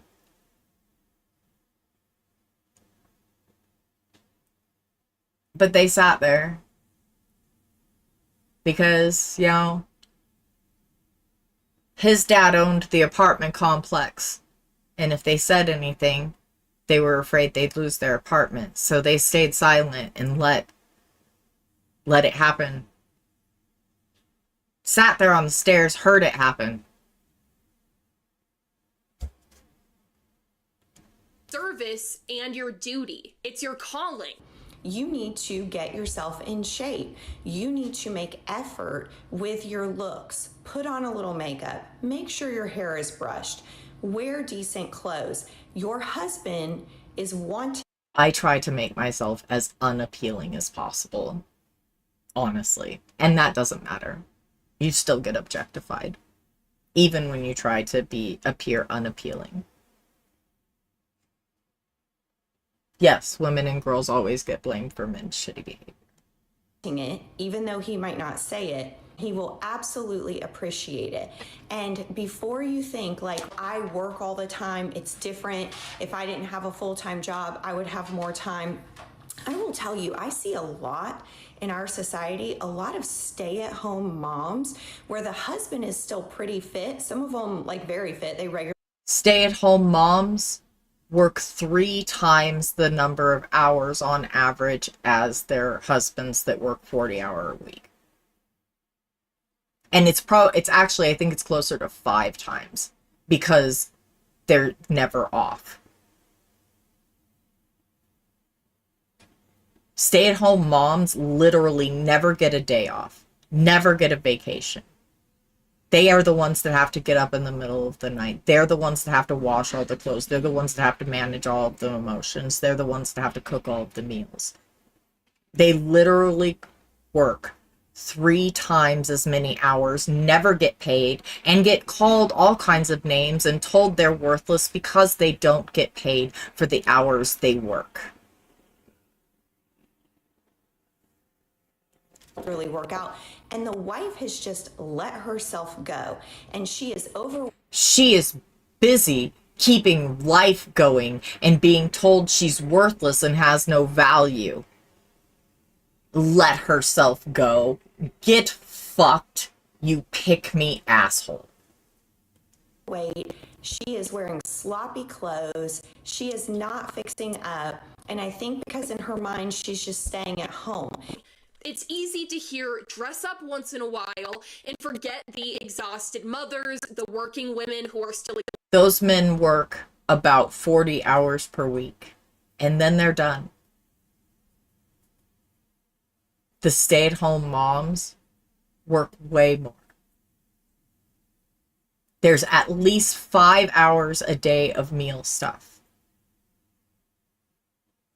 Plus, there's school stuff and kids stuff and managing emotion stuff. And then there's laundry, and then there's cleaning, and there's dishes, and there's this, and there's that. And this, the herd. Those women don't stop. They'll work 12 to 14 hours a day, 7 days a week, 365 days a year. And then this society will tell them, you didn't do enough. You weren't good enough.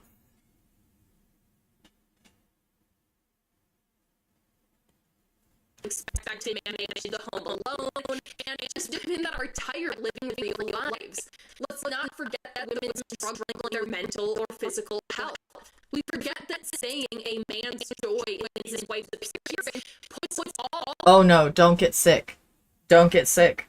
You're done. You'll be put on the street if you get sick. That is the reality for so many. You get put on the street, hung out to dry and erased.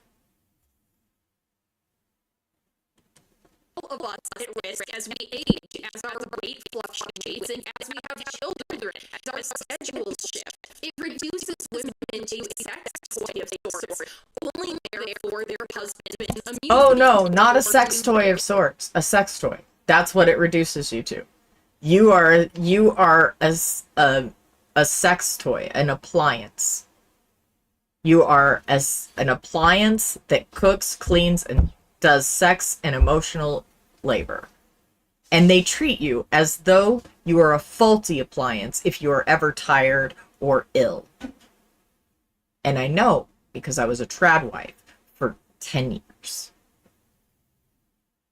Well, 7 years. I worked for the first 3 until I got pregnant, and he convinced me to not work anymore.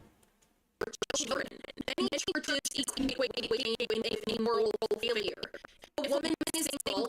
Welcome in, Angel. Thank you for being here. her weight be pointed out to her as a reason why.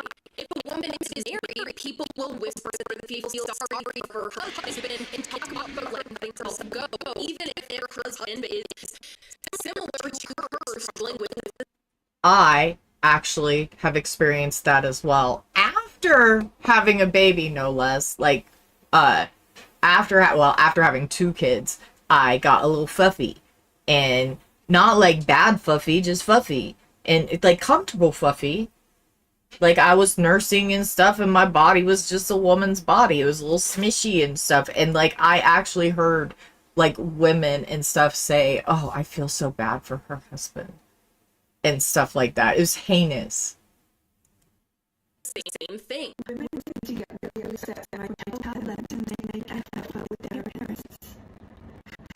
That's because you're a fucking asshole, you pick me asshole. I'm very upset that you tell women that. I am upset for every woman you have ever said that for. And I think that you deserve a pebble in every left sock and every right shoe from now until forever. If anybody disagrees and they think Sky Daddy is just the nicest guy, you can call and have that discussion with me. 720-927-6768, extension 800. Purple Team, ass is incoming. It is incoming ass. And I know not everybody loves ass. So if you want to avoid the ass, you can click on and go over to the green team for a while and avoid the ass. They're flat in the back. Nothing going on over there. Or you can sub up and Crunchyroll has some sort of thing for you. Or you can go to the ass. And we appreciate you very much for whichever choice you make. Thank you so much for being here. Also, I am having very big issues because we have a pillow top mattress and my back is out and my back will not accept the pillow top mattress anymore. And so we need a firm mattress and I am sleeping on the floor until we get one. So if you would like to help me remedy that situation, you can do so there. Thank you. To have a nice beauty routine, to have a nice pair of pajamas to wear instead of a scraggly old t-shirt, but brush her hair, right? To put on a bit of lipstick or something just to amplify the beauty that God gave you. Women get upset. Amplify my ass. Amplify my ass while it's doing the dirty thing. I'm so mad at her right now. Oh my God. An asshole.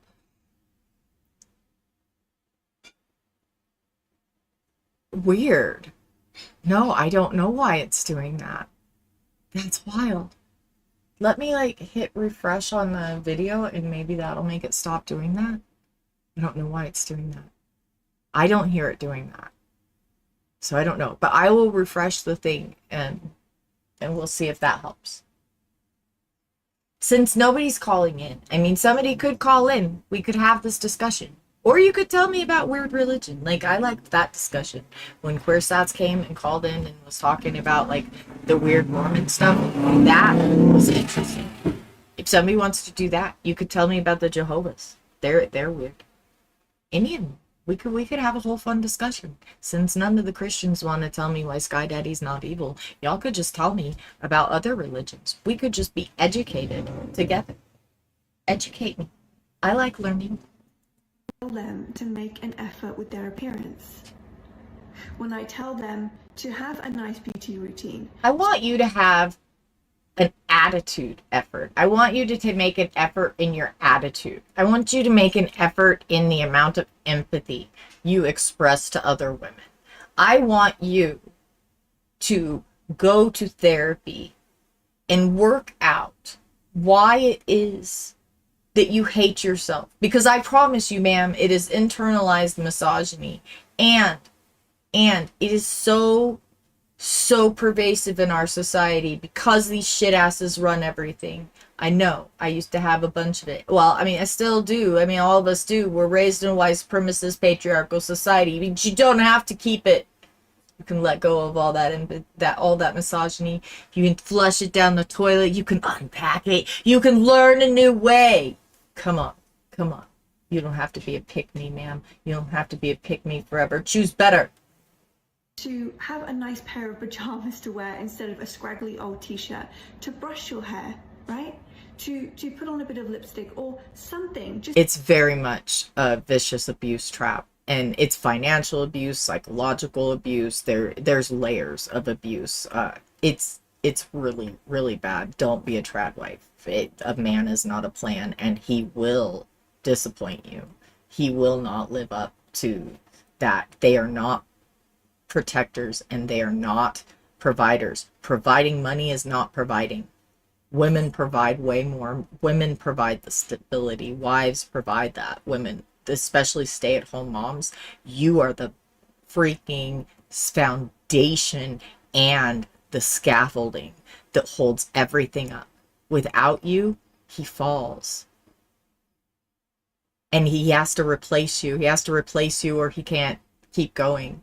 They always have to replace you, and they do it quick. They do it so fast. Don't fall into that trap. It's an abuse trap. It's so that he can have power, control, and obedience.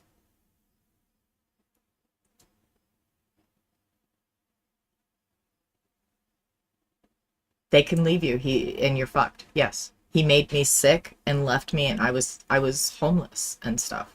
Yeah. Like, no money, no nothing. I had $40 and no job or anything. I hadn't worked in 7 years, no work history, nothing. And he was just allowed to.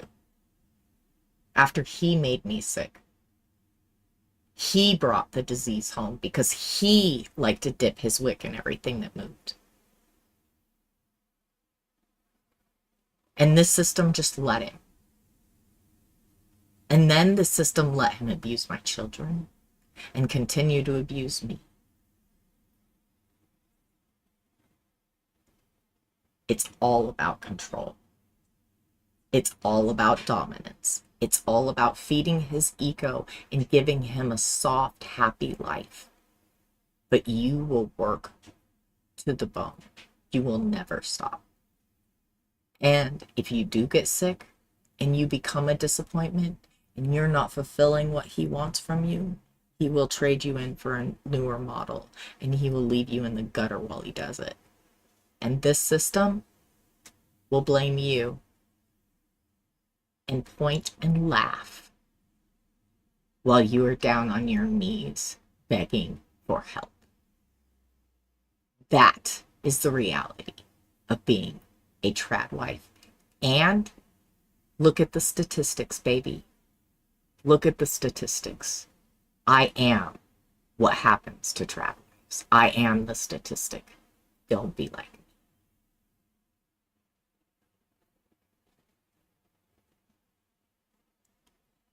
to amplify the beauty that God gave you. Women get upset, and often the way that women avoid accountability is to either criticize me. Lori of the Transformed Wife had this to say about the topic. If we are married to a man, we should do what we can to stay attractive for our own husband. The Federalist wrote an article called "Staying Fit for Your Husband is one of the best gifts you can give him." Appreciate it. I agree with this, and I am sure a lot of husbands would as well. The unspeakable truth is this: a spouse's physical appearance is much more likely to be important to men than women. Maintaining their figures and beauty. This has been studied, and this is proven. Men are more attracted to physical things. But they also, the thing that doesn't get measured as often, they also don't become actually intimate with women, even their wives. Many straight men will not be intimate with women, and I'm not talking sexually, I'm talking intimate, I'm talking vulnerable. The type of vulnerability that intimacy really requires. They will not give that to women. It is why I so often say that men are homosocial. Because whether or not they're willing to give their body in sex to another man, they are still only intimate with men. They don't show vulnerability to the women in their lives. except for to weaponize incompetence. And that just makes the woman feel like she's taking care of a toddler, and you are no longer fuckable, by the way. Through reasonable efforts is one important way that women can make their husbands happy. Women should not be ridiculed for wanting to look good for their husbands or for wanting to please them. No, women should not be ridiculed for wanting to please their husbands, but we should ridicule the idea that women should want to please their husbands or look good for them at the cost of themselves. I agree with that. And I also feel like we should want to please each other. Like, I want to make Tony happy. Like, when I make snacks and things, I think of her, or like I want to make her happy. Like, we should want to make each other happy. Like, it shouldn't just be the wife has to make the husband happy. It should be we chose to do life together because we want to make each other happy. We want to work together. I want that this is the person that when I fall down that I want to help pick me back up again, and vice versa. But men don't think of it like that. They're the only ones getting the soft life. They're the only ones getting the assistance, the partnership. And it should be a partnership. But men don't think like that. They think the only thing they have to do is bring money. Even if they're not the only ones bringing money. They still believe that's the only thing they have to do. And everything else is the woman's job. Oh, exactly, Angel. We all get old, and none of us all gonna stay young, which is one of the wildest things about this pedophilic ass society's love of the youth aesthetic.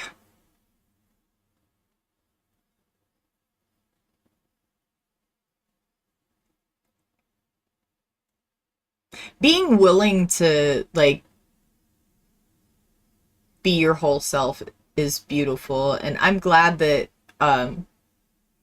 if your true self is just very feminine and you feel comfortable being that, that's fucking awesome. And like I'm pretty fluid. I flux.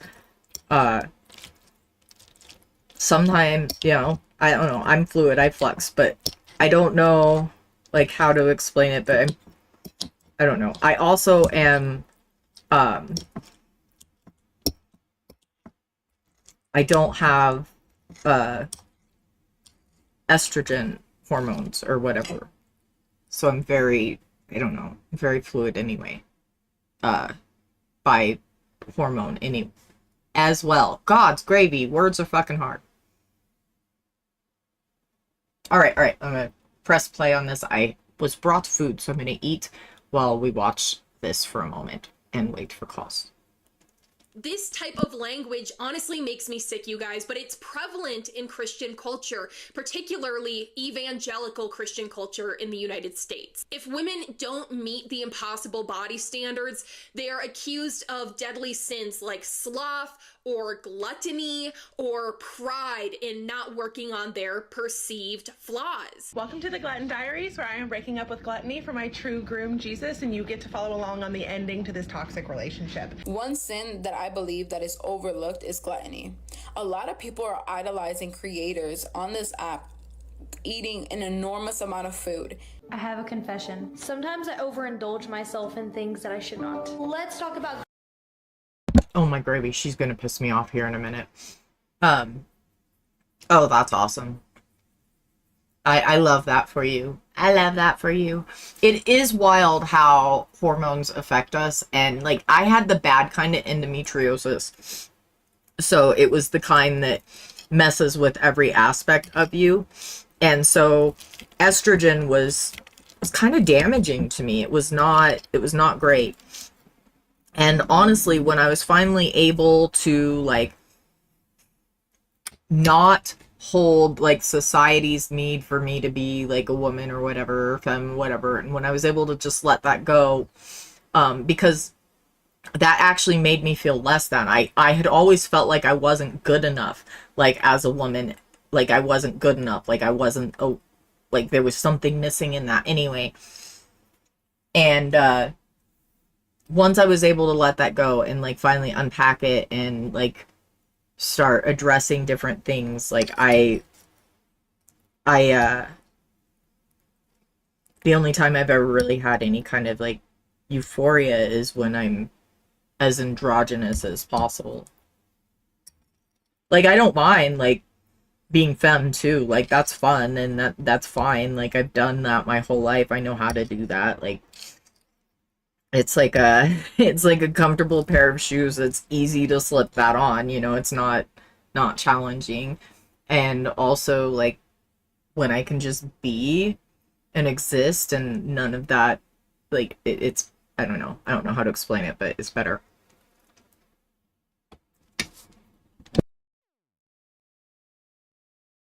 Gluttony, but not the food kind. I've caught myself being too gluttonous with comfort. Your body Aw, is a thank gift. you, Angel. Start treating it like one. How you take care of your blessings that God gave you is an act of stewardship. Taking care of your body is very much one of... No.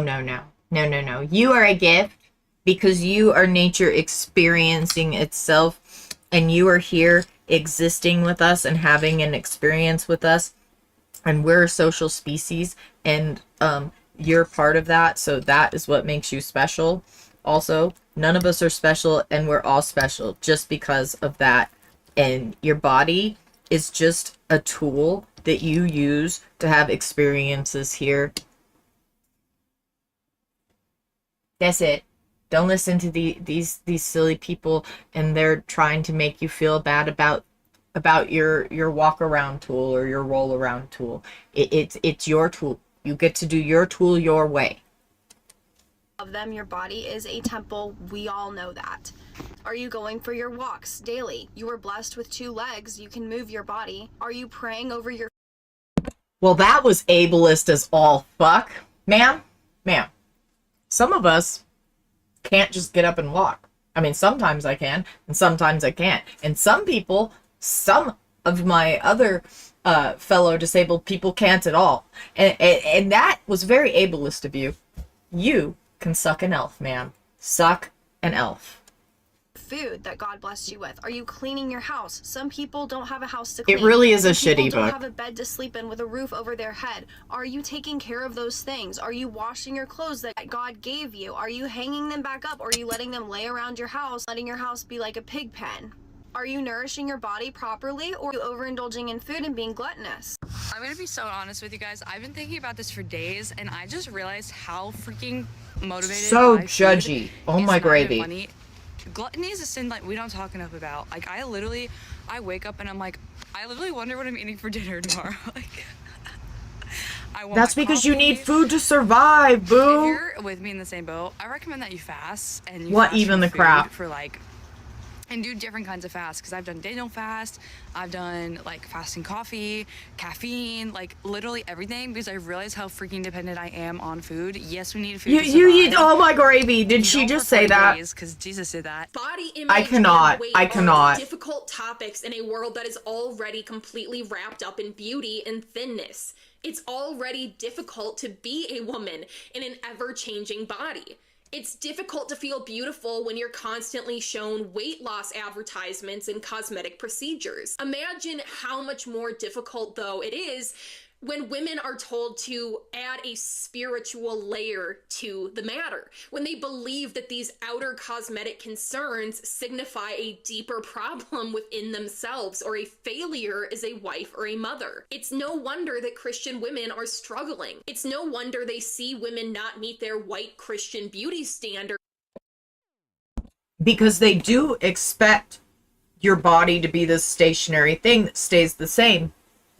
And AFAB bodies, especially AFAB bodies that are delivering babies and like all of that, they are a thing in flux. Hormones, environment, mental state, like AFAB bodies are these things in flux, and the hormones are wild in the waves that they act. Like estrogen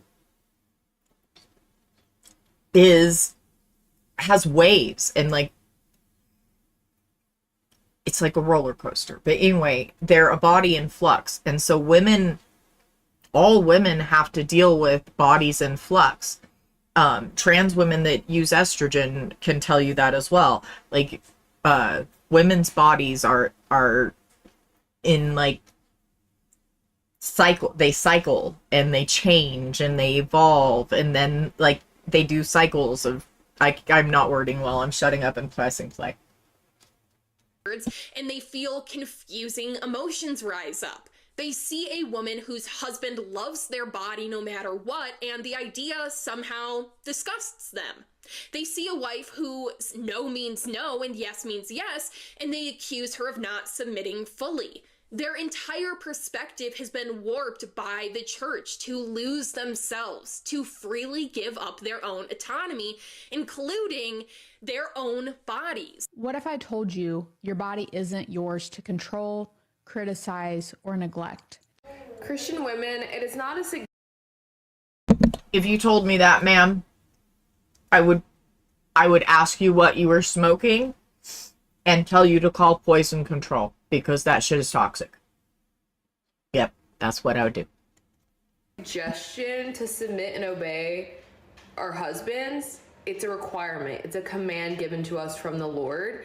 And for me, it transformed my marriage when I realized that I truly wasn't being submissive and I wasn't being respectful. And when I truly asked the Lord to help me do that, and doing it a lot more and more each day, our marriage just gets sweeter and sweeter and sweeter. Motherhood is a calling. If you are a mom, then that is your calling. And this is something that the Lord's been teaching me lately, and something that I want to share with you guys. Before you're mad at me, please know that this is directly from the Holy Spirit, and I'm just being obedient. 1 Corinthians 6:19. Don't you realize that your body is a temple of the Holy Spirit, who lives in you and was given to you by God? You do not belong to yourself. You might be saying, well, Jess, I know that one. Of course my body's a temple of the Holy Spirit. Let's skip to James 4, verse 17. Remember, it is a sin to know what you ought to do and then not to do it. This is something I have to point out. Wait a minute. Back the truck up, Loretta. Back the truck up, Loretta. Hang on. Murder, rape, and pillage at Jabesh Gilead. Judges 21:10-24. Murder, rape, and pillage of the Midianites. Numbers 31:7-18. More rape, murder, and pillage. Deuteronomy 20:10-14. Laws of rape, because there are rules about who you're allowed to rape, because you know he gives instructions. Deuteronomy 22:28-29. Shall I go on? Because I could keep scrolling and there are fucking more. Wild, these pick-me women that love Jeebus so much. Oh, my gravy. Is that typically these rules do not apply to men. While sloth and gluttony would seem like a genderless sin, in the eyes of the church, only women gaining weight is really a problem. Men gaining weight is seen as a victimless crime. After all, men are seen as more visual than women. Women should focus on their husband's hearts rather than his body, as that kind of comes more naturally to women. But it would be immature and short-sighted to pretend that men don't care about the bodies of their wives. Obviously, that's horrific, and I don't believe that at all. But that truly is the Christian worldview. I know that for my Christian viewers, you know that nobody would ever say it with this bluntness, but when you pull back the curtain, you can see exactly what I'm talking about. Men are... With men, I've often heard, oh, you're well taken care of, huh? That's what they usually say. Usually that's when, like, wives get compliments. Oh, you must have a wife that cooks really good. That's the kind of things men get. The comments they get. Not viewed the same way and through the harsh lens. You know, men are visual, and God did that for men on purpose. He has called us as men to be the tribal storytellers in our families. Men being visual creatures is actually a double-edged sword for them. Men like how you look. So as a woman, no matter how old you are or how many kids you have, please keep paying attention to how you look. Women are very interesting. When they are home with the person that matters, they don't care how they look. When they are going out to people that don't matter.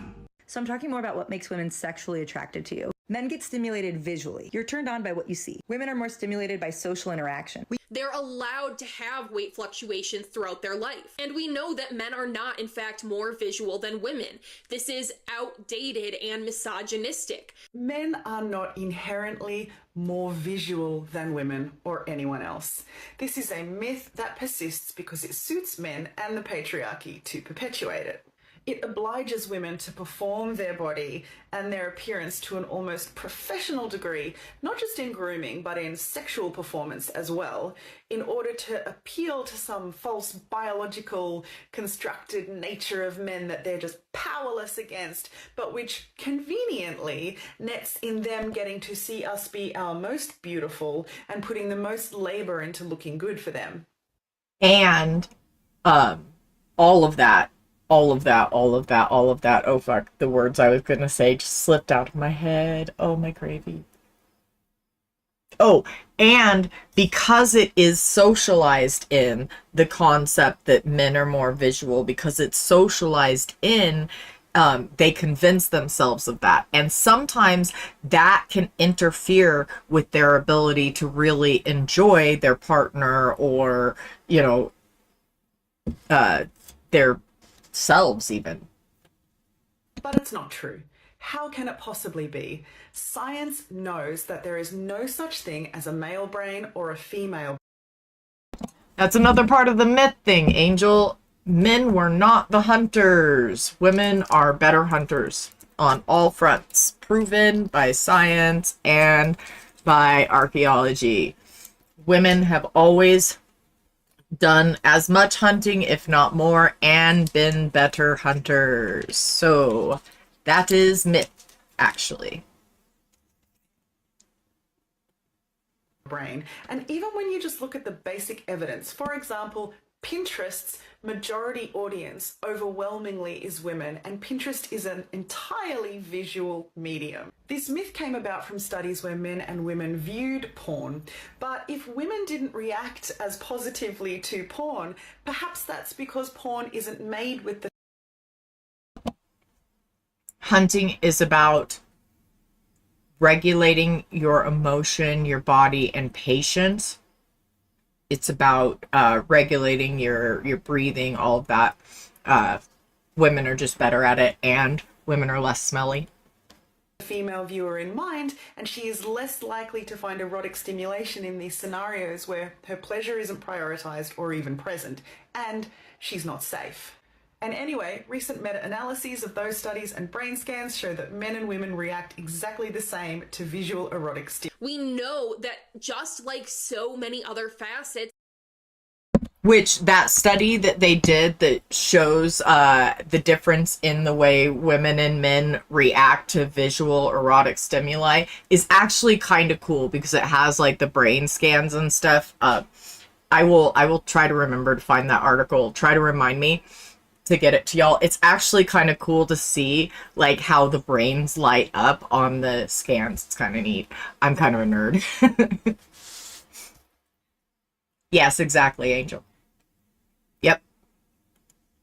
of religion, it's not about connecting with God. It's about controlling women for men. Crosswalk finishes the article by saying, bottom line, whether we like it or not, it's important to our guys. So girls, let's give the guys a break. Let's stop condemning them for feeling attracted to beauty and wanting us to make a reasonable and sustained effort in that department.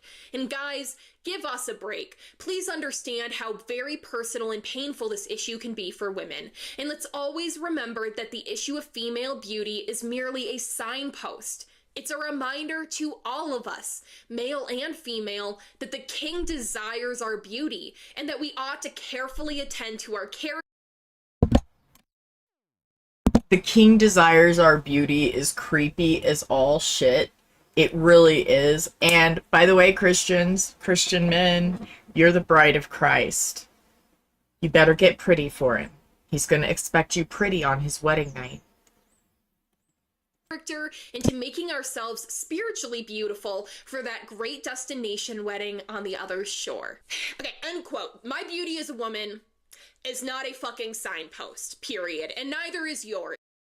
Oh, wild, Little Dragonly. I'll have to look that up. That's interesting. It is really creepy, Angel. I agree. And you guys, I want to say here too that we're not bringing up queer identity in this because frankly the church doesn't view these identities. There's not a lot to say. These people are, and that's a whole other issue that I should make, but these people are completely... Well, and that's a whole other issue for the church anyway, which is wild that nobody wants to like really discuss the truth about that, because the actual Hebrew says man-child. However, when there was a translation happening, and I can't remember, I want to say around 1100, I did this discussion when I was doing Feminism Free-for-All, and I cannot remember the stinking year. But there was a new translation being made for the King James. And there was one of the monks, which the translations that were done, like the books of the Bible, were not done by one person doing the translating. It was several different people. And oftentimes, they would each be given one part of it and not the whole book. And so the guy that got that part of it, he had an issue with queers, but nobody knows why he had an issue with queer people or queerness or anything. But one monk is who decided that that part of the Bible would be altered. He's the one that changed the translation, and they claim that nobody knows why.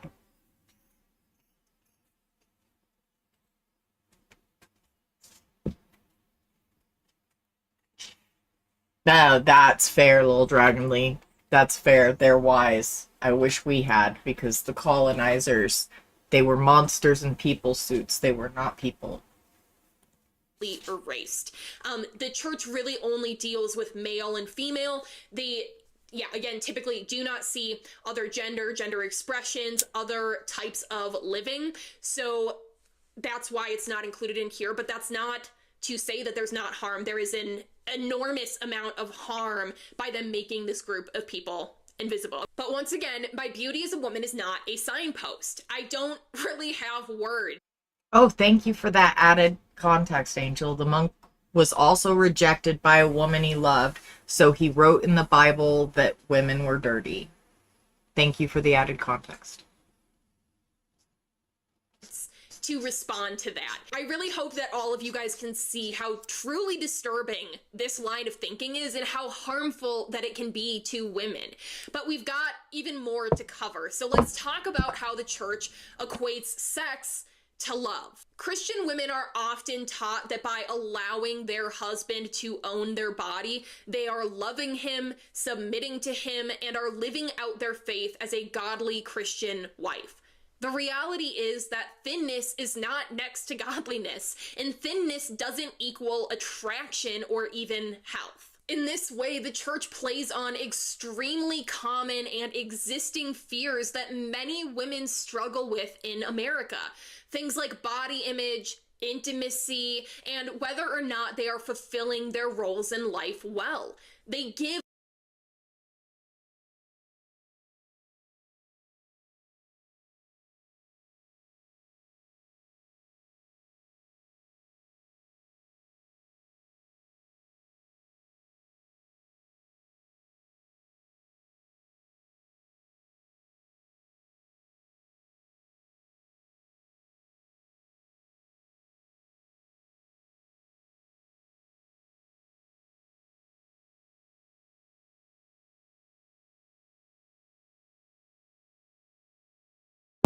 Well, shit. Now I lost what I was gonna say. I will remember it in a minute. women these I gotta stop muting spiritually me. backed reasons to be restrictive and to focus on their T, bodies. you left that when it screen gets too open. far, then they'll pull out the verses about loving your body and about it not being about your physical appearance. But that's only if they perceive you get too thin. And even then, you getting too thin is seen as a lack of faith and a focus on vanity. It's seen as you misunderstanding. It's devastating how many women are set up to It fail really in the is. system starting in their childhood. Let me give you another appalling example from a Christian article. The Shepherd's Church wrote an article that says this: a wife who once adorned herself with dignity, who once put effort into beautifying herself for the joy of her husband, now chooses not to. This is not the neglect of postpartum exhaustion, chronic illness, or the unrelenting demands of small children. This is not the natural aging process. This is deliberate. This is protest. It is a kind of Cold War waged not with words, Wild. but with eyeliner never applied, Wild. hair never brushed, clothing never cared for. It's not that she can't put herself together, it's that she won't. And she knows it. Deep down, she knows what pleases her husband. She knows what once delighted him. And instead of offering that beauty as a gift, she withholds it like a punishment. The message is silent but searing. You don't deserve my beauty anymore. You don't, though. Who closes her? I'm sorry, I'm trying not to laugh, but it's like, it's so bad. It is so bad. Literally, someone like proofread this and published it. Okay. Right? The How? wife who closes Oh my herself gravy. off, believing her body is her own to manage, is cutting off the very intimacy that nourishes trust, tenderness, and marital joy. I While cannot. the culture may praise her for setting boundaries or guarding her peace, Scripture calls her to something far higher: sacrificial love. I have never met a woman Wild. who refuses to put herself The fuck sacrificial love? What the even fuck does that mean? What does that mean? Christians, what is sacrificial love? Call, tell me. I need to know. 720-927-6768. You have the answers. Your glob says that when one of us has questions, you must provide the answers. 720-927-6768. Be a good Christian. Call that number, extension 800, and tell me what sacrificial love is. I would like to understand this very cursed sounding phenomenon. I am going to assume it to be evil. I'm just telling you. That's what I'm going to assume. The assumption I'm going to make. You must tell me why I'm not right. That sounds pretty fucking heinous. That sounds pretty fucking heinous. Yeah, that sounds pretty fucking heinous. That sounds like toxic people pleasing to me. That really sounds like toxic people pleasing. That I really feel like I resemble that, or used to resemble that remark. I really feel like I know the answer to this, and it makes me want to punch somebody in the pants parts. The answer to this. If I feel like you're saying be a toxic people pleaser and have no self of your own.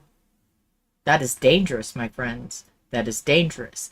And that is why this faith, that's another reason why this faith is dangerous, is because it tells you not to prioritize your needs in any way, shape, or form. I mean, they're even telling you in many of these videos that we've watched not to prioritize your need for actual food. Oh, goodness gravy, Crystal. I hope that you are all well. Many big hopes and fingers and toes are crossed that there are no tornadoes at your house. No tornadoes at Crystal's house, universe. Do you hear this? No tornadoes at Crystal's house. I've done all that I can. I know it's not anything, and I really do wish you well. I'm glad you're here. Thank you for coming in. Together as a means of protest against their loved one. They say early on, this isn't about postpartum or hormone changes or chronic illnesses. This is about your wife doing the bare minimum to look attractive. But it is about all of those things. It absolutely is. Well, because they'll negate all of those things to say you're not doing enough. It doesn't matter how ill you are, you should be doing more. It doesn't matter how depressed you are, you should be doing more. It's your fault you're not fixing it. That's what they tell you. And then you go to doctors, and you know what doctors do? Sedate you. Shut you up. You're a woman that is annoying them with your whiny needs, and they just sedate you and shut you up. And then you get blamed for that too. For any of us that have lived any of those realities before, it absolutely is. For these Christian men, postpartum is 90 days of empathy. Then you should snap back. 90 days of empathy? Who got 90 days? got 90 days? Who got 90 days of empathy? 90 days of empathy? Who got that? When were you supposed to get that? Was that assigned? Can I sue for that? Oh, yeah. No, we talked about that. I think it was Friday, Angel, about the new, oh God. Okay, so I watched it on Life Takes Two. They have a new, like, name for themselves. Neo-American Christian imperialists. Which it's so weird how they keep getting really close to Nazi without saying Nazi. I mean, it's wild. I don't get it, but they actually, that's what they want to do now. And it's some Handmaid's Tale like cursed hell. I had to fix this screen. Completely. Chronic illnesses should be about giving of yourself, developing patience and being long-suffering while putting your spouse first. They may know the right words to say, but when it comes down to it, they'll tell you that gluttony postpartum is still a sin, or that even if chronic illness is the reason you don't dress up for your husband to get home from work, that you should do it because you should be thinking of him. By not, you're engaging in sloth. Did you know that sloth is not just laziness and laying on the couch, but it's also being too busy? Hush, Karen. Oh, that was misogynist of me. My apologies, y'all. That was wrong of me. I shouldn't have said that way. Oh, damn it. Bad pepper, no cookies. Anyway, moving forward from owning my shit here. The only thing that patience when you're chronically ill, as somebody who's chronically ill and knows other chronically ill people, you've got to be patient for yourself and with yourself. And you have to be loving to yourself as well, because changes are a part of our growth and evolution as people. We start as babies, we evolve into toddlers, we evolve into children, and so on and so on and so on, etc. And you evolve into somebody that has to be more patient and kinder with yourself when you become disabled or aged. It is okay. That is part of your normal human process. It's okay. Just because this society is pedophilic and creepy does not mean that you are not a whole person that has a whole course to your beautiful life. Okay? Don't let them take away any second, even a second, from you experiencing your life your way. It is your life. This is your experience. You are the only one that gets to have your experience your way. You're the only one with the things wired that way in the brain. You get to be that. You get to be that part of nature experiencing itself. Don't you let them steal that from you. And if you want to be scooped out and become a fluffy cloud, I mean, I guess that's terrifying to me. Like, that sounds like the scariest thing I can imagine. Like, for real. And I mean, that doesn't mean you don't have to live, you shouldn't live and enjoy this life here, because it's still the only time you get to be here with these people. And shouldn't you be proving that you want to be good by always improving, like, your engagements and how you live in the world? Like, doesn't that make sense? Wouldn't your glob love that? My partner has to tell me that too, Angel. I try to do too much sometimes.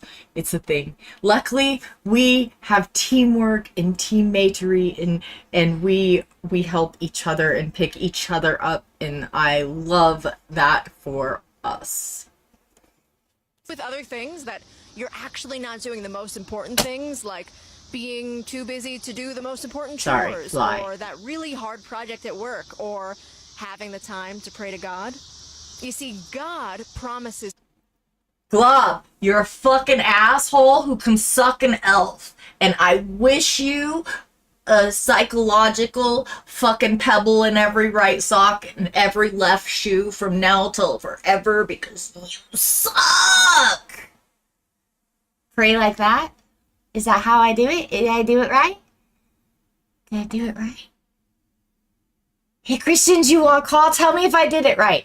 720-927-6768, extension 800. Did I do it right? Was that correct? Did they do it right?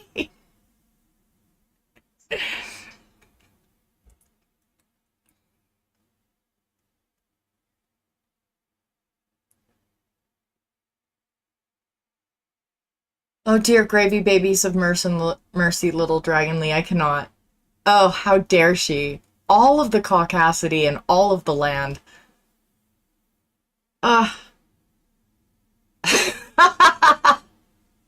Wild.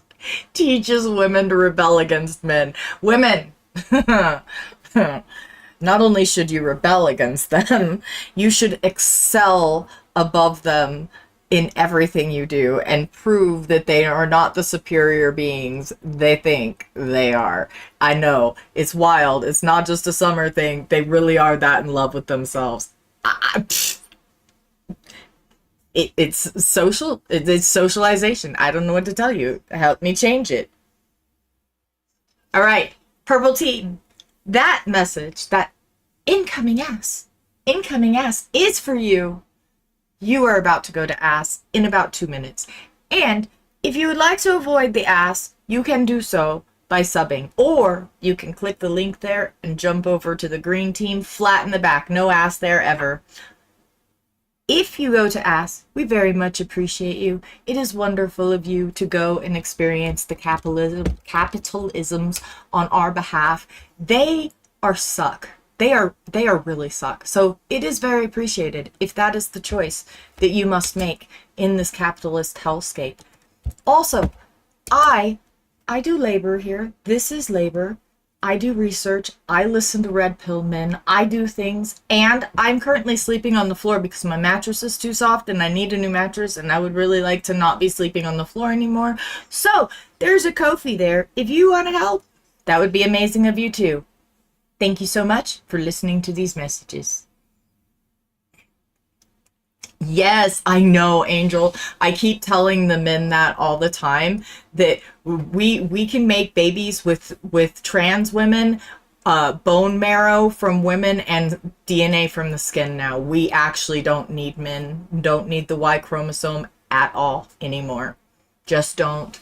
So, like, y'all have made yourselves needless. And further, our bodies have started to change the Y chromosome while we're brewing you because we're sick of brewing our oppressors.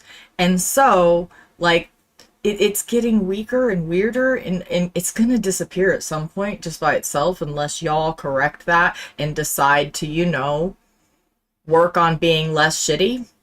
It's just a thought. It's just a thought. Don't listen to me. I'm just a woman. My vagina got really loud there. I'm so sorry.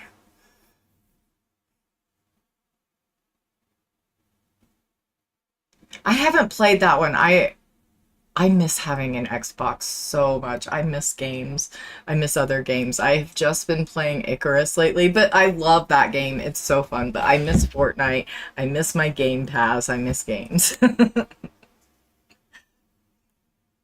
Forgiveness to your repentance, but he does not promise tomorrow to your procrastination. Suck my ass, ma'am. You don't get promised tomorrow by him. Nobody gets promised tomorrow by anyone or anything. Tomorrow could be a devastating day for you. Your husband could give you PID and you could need a hysterectomy and then you could be homeless in 3 months. That could be your tomorrow, ma'am. Choose well. It's awful Fucking pick me women piss me off. I'm gravy. awful. And it reconfirms to women that they must be thin, must be ever sexually available, and must always be a prop in their husband's life. They're told that not being thin is a visual sign to others of their own. Oh yeah, a prop is what you're supposed to be, but you can never show him up. And the moment you show him up and he feels the least bit emasculated, you have committed a heinous sin and must be punished. Own moral failings. It's horrific, and the standard has to be changed within Christian communities. Finally, we have to talk about a woman's body being a vehicle for sacrifice in a way that it is not seen for men. Your children are not the priority. Your marriage is. If one of you wants sex and the other is busy, would you interrupt or wait till later? Oh, this is the question. This one is close to home for us. The give and take would be, you say, babe, I get it. Let me finish vacuuming and then we'll have sex. And the give for me could be like, okay, you can finish like, do not deprive. What even the fuck? Sex is a chore. And that's why women aren't into sex, gentlemen. Sex as a chore.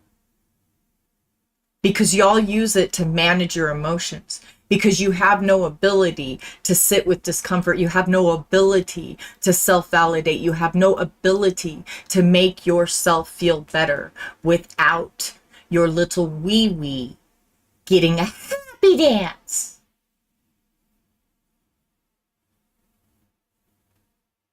Guys,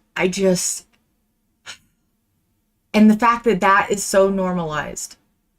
And that is sad because y'all are missing out.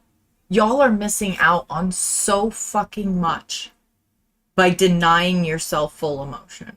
By denying yourself the full range of emotion, you are missing out on some cool shit. Sure, there's hard shit. But don't you bitch about lifting heavy shit all the time anyway? That's hard shit. You do it anyway. How about lifting those heavy emotions? Your spouse sex, except for a season if it's agreed upon because of prayer. Your body. What even the fuck? That is wild. That is wild. Not no sex because you're ill and you don't feel good, or you're having a hormonal cycle where it's painful, or you just had a baby, or you're having a baby, or because of prayer. Because Sky Daddy gets to have a say in your bedroom stuff. Like, do y'all, gentlemen, do y'all like get off on thinking of like some weird old man like voyeuring? Like, do you get off on like the three god figures like watching you? Do you like perform special acts? Do you like get a little wild sometimes, get a little weird and do something a little hooky dooky to give him a show? Asking for a friend.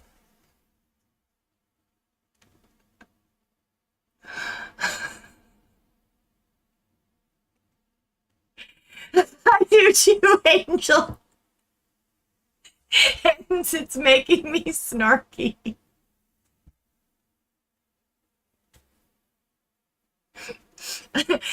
The silliest kind of snarky. Snarky all the same.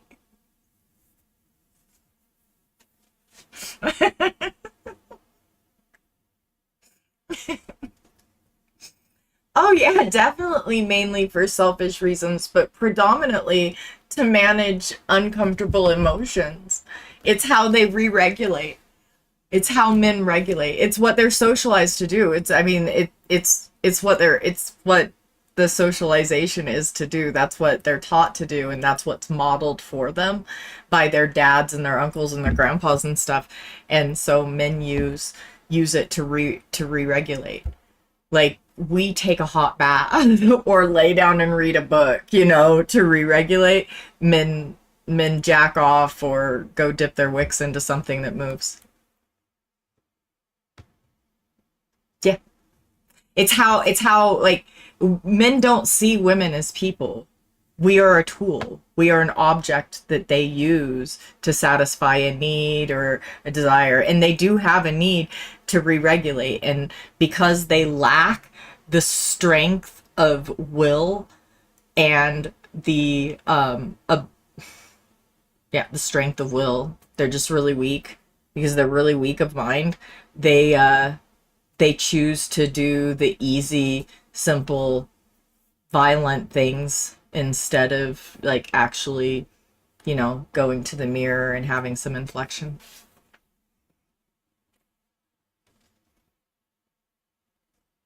You know, I would say it's not even so, I'm not even going to give them lizard brain. It's not lizard brain. It's socialization. It's socialization. It's not lizard brain. They're not made to do that. It's not natural for them to do that. It's socialized in. It's coded in. And because the emotions are real, and just because they're stuffing them down and telling themselves they don't have to feel them and pretending they're not real doesn't make them any less real. And as those of us that have an understanding of our emotions know, they can be very physical. Sometimes emotions can be. They're very real. They're visceral often.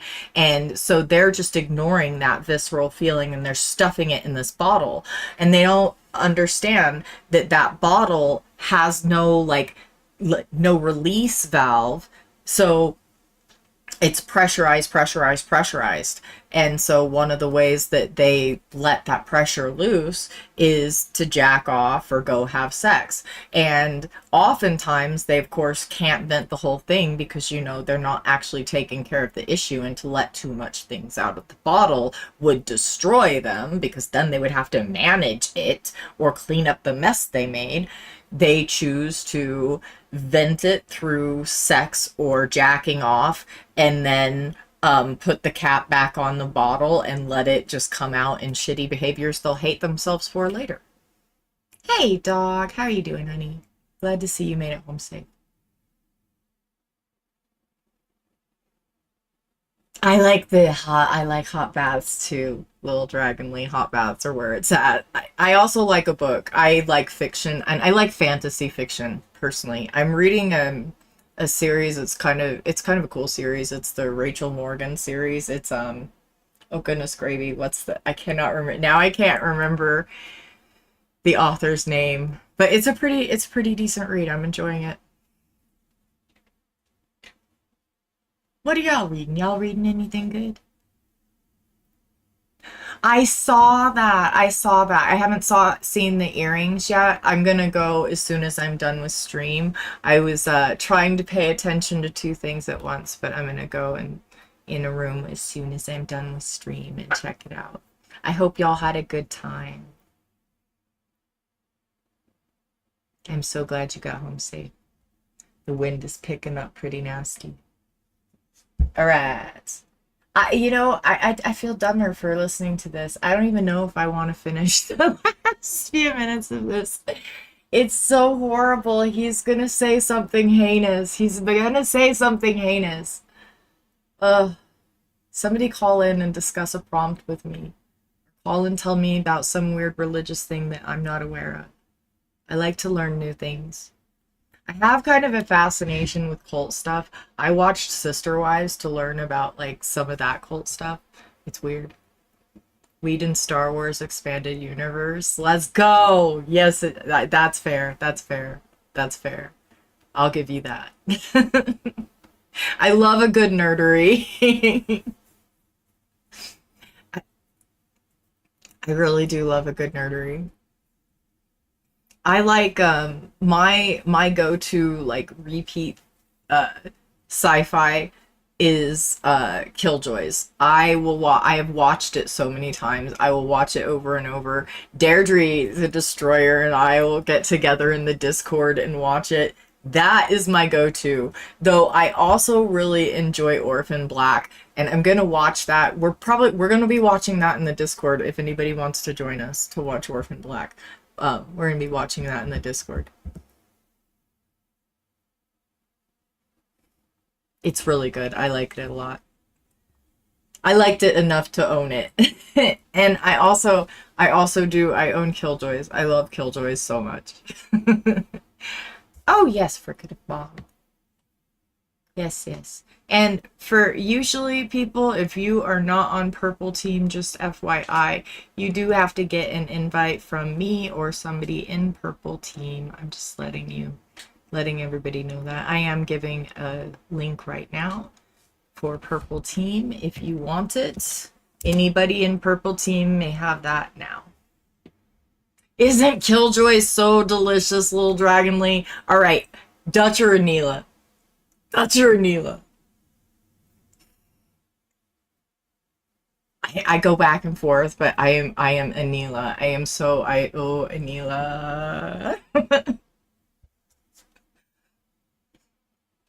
Yeah, fuck these Christian people. I'm done. We're gonna hang out and enjoy ourselves now. I have given you times to call in. You have had time to tell me that I am wrong. So I will once again say that I am correct. All of my prompts are corrupt. The Christian God is evil. And goodbye, Red Team. We have been delighted to have you with us today. You are beautiful people. Thank you for being here. And also, if anybody, I'm not so irreverent that I am inhumane. If you are struggling with deconstruction and you are having some issues with unpacking the religious stuff, because it is deeply harmful the way that it gets in, and if you're trying to unpack that or just trying to have a safe place to discuss that, Recovering from Religion has a YouTube, and they have lots of they also have a call in helpline, and they try to staff it 24 hours a day. They have lots of people that are there to help you unpack it, because it is a painful process, and it is not your fault that it is a painful process, or that you got saddled with that very painful weight that you have to carry. So if you need some help lifting it and helping get it off, or just helping unpack and see where you are and where you want to go in your journey, go over to Recovering from Religion. They are there to help you. All right, Red Team, do that thing you do. Every time you say a bad thing about you or think a bad thing about you, you need to say 2 good things about you. Every time. Don't recycle things in the same day. New things every time you got to do it. That habit will help you speak better to you, treat you better, and you will have better engagements in the world. And I do wish that for you. All right. You are beautiful. Have a day. I see you later. See you.